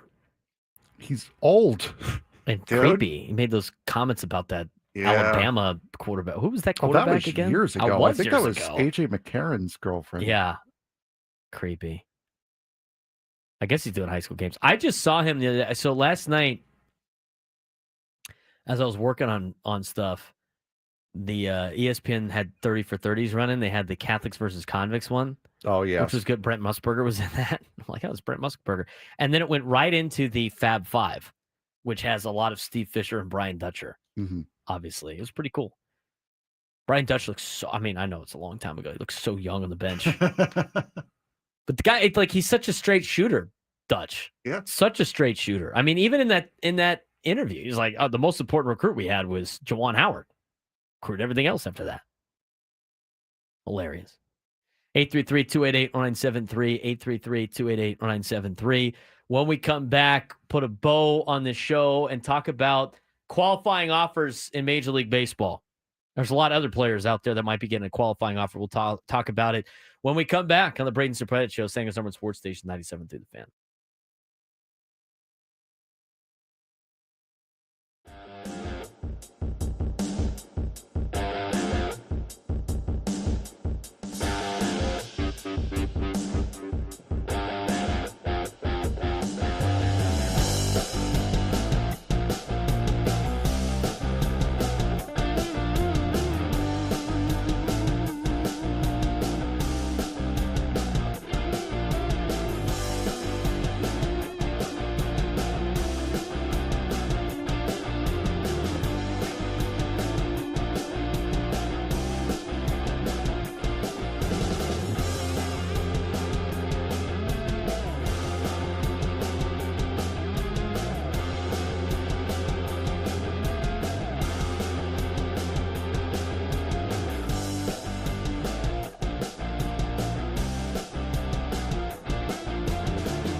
This hour of Sports Talks brought to you by SD Collectibles. Get ready, sports and Pokemon collectors. SD Collectibles card show is back at Liberty Station with over 100 vendor tables, November 22nd, 23rd. Find sports cards, Pokemon memorabilia, and more. Visit sdcollectibles.com for info. That's sdcollectibles.com. All right. We got some time here. We talked about the college basketball that's tonight, USD and San Diego State. USD is playing Occidental at the JCP. That game will tip off at 6 o'clock. You can watch me on ESPN Plus at 6 o'clock with Jack Cronin. USD basketball, home opener, first game of the season. And then after the game is over, you can go tune into KUSI, watch the Aztecs. You got both games that you can watch tonight. It's great. Steve Quist on the call of the game on KUSI. Should be a fun time, Frank. Look forward to it. Absolutely. We'll talk about the college football stuff tomorrow. We will have rankings to break down. College football playoff selection committee is going to release their top 25 today. That's always so exciting. Once again, I've got next to no work to do tonight to prepare for tomorrow's show. Oh, getting out ahead. Getting out ahead. Now, with what's going on, Susan, talking about 6'7". What does it mean?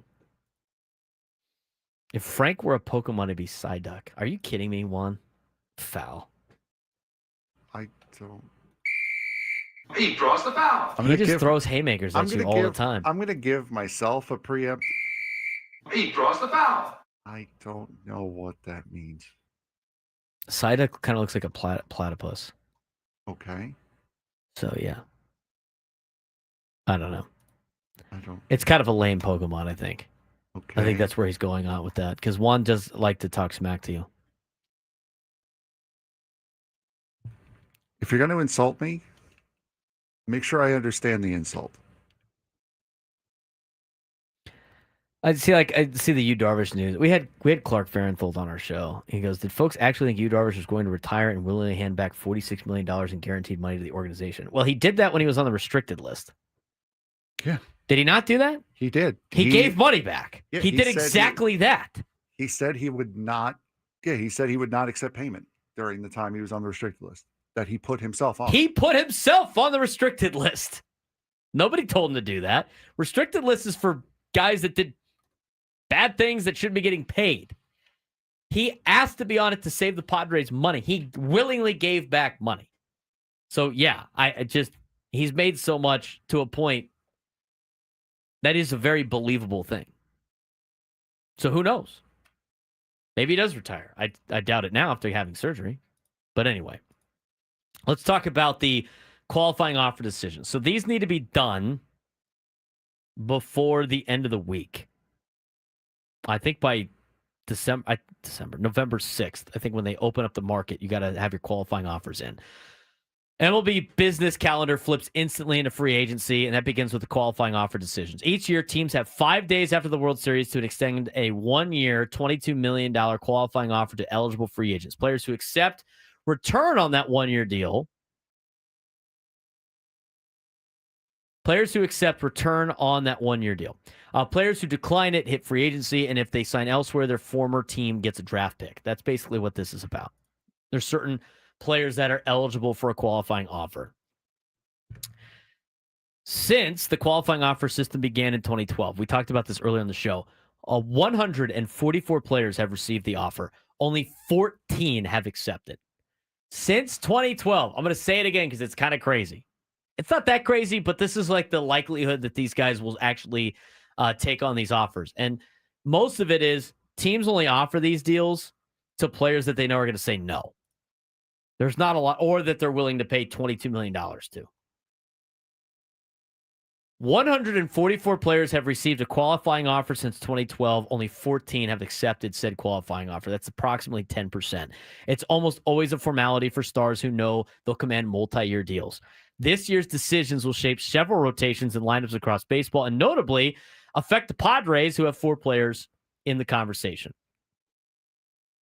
MLB.com basically listed it as big names and then kind of bubble players. Teams have to really think about before they end up bringing somebody back at $22 million that they don't necessarily want. Here's our players that are guaranteed to receive qualifying offers that will almost certainly decline. Tell me if any of these are wrong, Frank. Bo Bichette. He'll receive a qualifying offer. I know, but will he accept it? No. Oh, no. Edwin Diaz. No. No, he won't accept. Kyle Schwarber. No. Ranger Suarez. No. Kyle Tucker. No. Framber Valdez. No. None of those guys will settle for a 1-year deal. Expect long-term contracts north of $100 million, especially for Tucker and Valdez, who might be the biggest names on the market in 2025, 2026. Bo Bichette might have considered accepting him to rebuild value after injury, but his 24-25 numbers were too strong to justify accepting a qualifying offer. And his postseason, I think, was too good. I agree. I wouldn't accept a qualifying offer if I was Bo Bichette. Then there's the bubble players. These are the borderline qualifying offer cases where teams must weigh the risk versus reward, including several Padres that are on this list.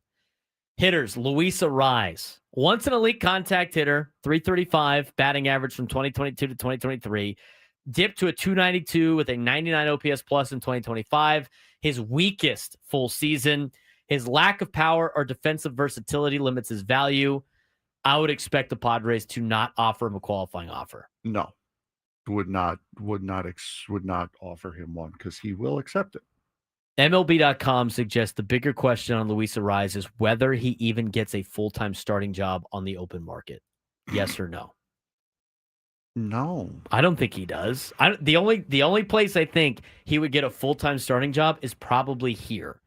But that ain't for $15 million a year. He unfortunately, like I said last week, his skill set, he's a player of a bygone era. He doesn't have a place as an everyday player in this league right now. I don't think so either. I mean, if you look at the teams in Major League Baseball, where I'm seeing all but who would bat second? Oh, true. Yeah, who would bat second if we don't re-sign him? That's a good point. If you look at Major League Baseball and just look at the Major League Baseball standings. Look at the teams. Let's talk about the National League. Mm-hmm. Where's he starting in the National League at first base? What team is gonna give him $15 million to be their starting first baseman? It ain't Philly. Cincinnati. It's not the Mets. It's not the maybe the Marlins bring him back. I doubt it. They traded him the first time. And he wasn't all that thrilled about leaving Miami in the first place. Atlanta? No. When you have Matt Olson, not a Why chance. would Washington spend money on a guy like Luis Arraez right now? There's no reason. Pittsburgh. Possibly. Not for $15 million. No, unless they think that's going to be the guy that's going to buy them tickets, get them tickets. Is he a guy that's a veteran player that's going to sell tickets? Not really. No. He could be the cheap star option for a poor team like the Pirates. Hey, look, we got Luis Arraez. Hey, you can't hate us. We're trying. It's not the Cubs. It's not the Brewers. Cardinals. No. The Reds might. Maybe. At least they play in a bandbox. Young team. I could see the Rockies spending money on Luis Arraez. That's such a Rockies move. Yeah. I don't see the Giants and the Diamondbacks, and it goes back to the question here with Luis Arraez, right? And I think this is a fair question to ask when it comes to re-signing these players that are on your team. Are you upset if Luis Arraez, do you think Luis Arraez signing with, are you upset if he were to sign with your biggest rival and play against you? Do you think, no. Are you afraid? No. I'm not afraid. I'd be annoyed if he succeeded, but I wouldn't be. I scared would bank on him. it not happening. Yeah, I would not be afraid to face him on the Diamondbacks or the Giants or the Dodgers. I wouldn't care. No qualifying offer. Interesting one here. Trent Grisham for the Yankees. Breakout 2025, 34 home runs, 21 on the road, proving it wasn't just Yankee Stadium. High strikeout rate, declining defense, speed concerns complicate things. Do you think the Yankees give him a $22 million 1-year deal qualifying offer? No. They're going to lose Bellinger potentially. Okay. Are you willing to, the Yankees able to lose Grisham and Bellinger? Yes. This is not like your dad's Yankees though. This is like a cheaper version of the Yankees. Yeah. No, he's not. They're not going to give him a qualifying offer. I don't see that. I think it'd be a risky move because I think Trent would take a qualifying offer. 100%. If he's getting $22 million handed to him, he's taking it. MLB.com thinks Trent Grisham will receive a qualifying offer and take it because the Yankees don't want to lose Grisham and Bellinger and have to redo their whole outfield around Judge. They've had to do that every single year anyway. I disagree with MLB.com. I don't know why the Yankees would be with a team like the Yankees that can go get players for $22 million. Why would they go get Trent Grisham? There's no reason. No reason. Jorge Polanco, the Mariners, and Gleyber Torres of the Tigers. Productive, inconsistent. Polanco likely stays on a smaller deal. Torres injury affected second half hurts leverage. I don't think either of them get a qualifying offer. You think Seattle should give Jorge Polanco $22 million? No. Gleyber Torres? 3 or 4 years ago, maybe, but not now. Dylan Cease, offer him a qualifying offer. He won't accept it. Michael King, we talked about it. Offer him a qualifying offer. He won't accept it. Robert Suarez, don't offer him a qualifying offer. He would accept it. Yes. He opted out of 2 years, $16 million. You give him $22 million? You kidding me? No way. Plus, the Padres' bullpen depth is large. And here's the other thing. If he does accept that, if you were to give him that offer, not only would he accept it, but now all of a sudden you're wasting a $22 million on a closer when you need to go get a starting pitcher. Zach Gallen, Jack Flaherty, Shota Imanaga, Zach Eflin, Devin Williams. Any of those guys receive a qualifying offer? Imanaga probably. That's about it. I would say Imanaga because he would not accept it. Here's what MLB.com predicted as we go to break. Bichette, Cease, Diaz, Flaherty, Gallen, Grisham, Imanaga, King, Schwarber, Tucker, Valdez, Ranger, Suarez all get offers and decline. Grisham and Flaherty accept. We'll talk more about that as the week goes on. We're about to find out what the qualifying offers are. Quinn and Chris coming up next. I do know that's a given. He's Frank Marchese. I'm Braden Surprenant. Thanks again for tuning in to the Braden Surprenant Show. We'll recap the college basketball day tomorrow on the show.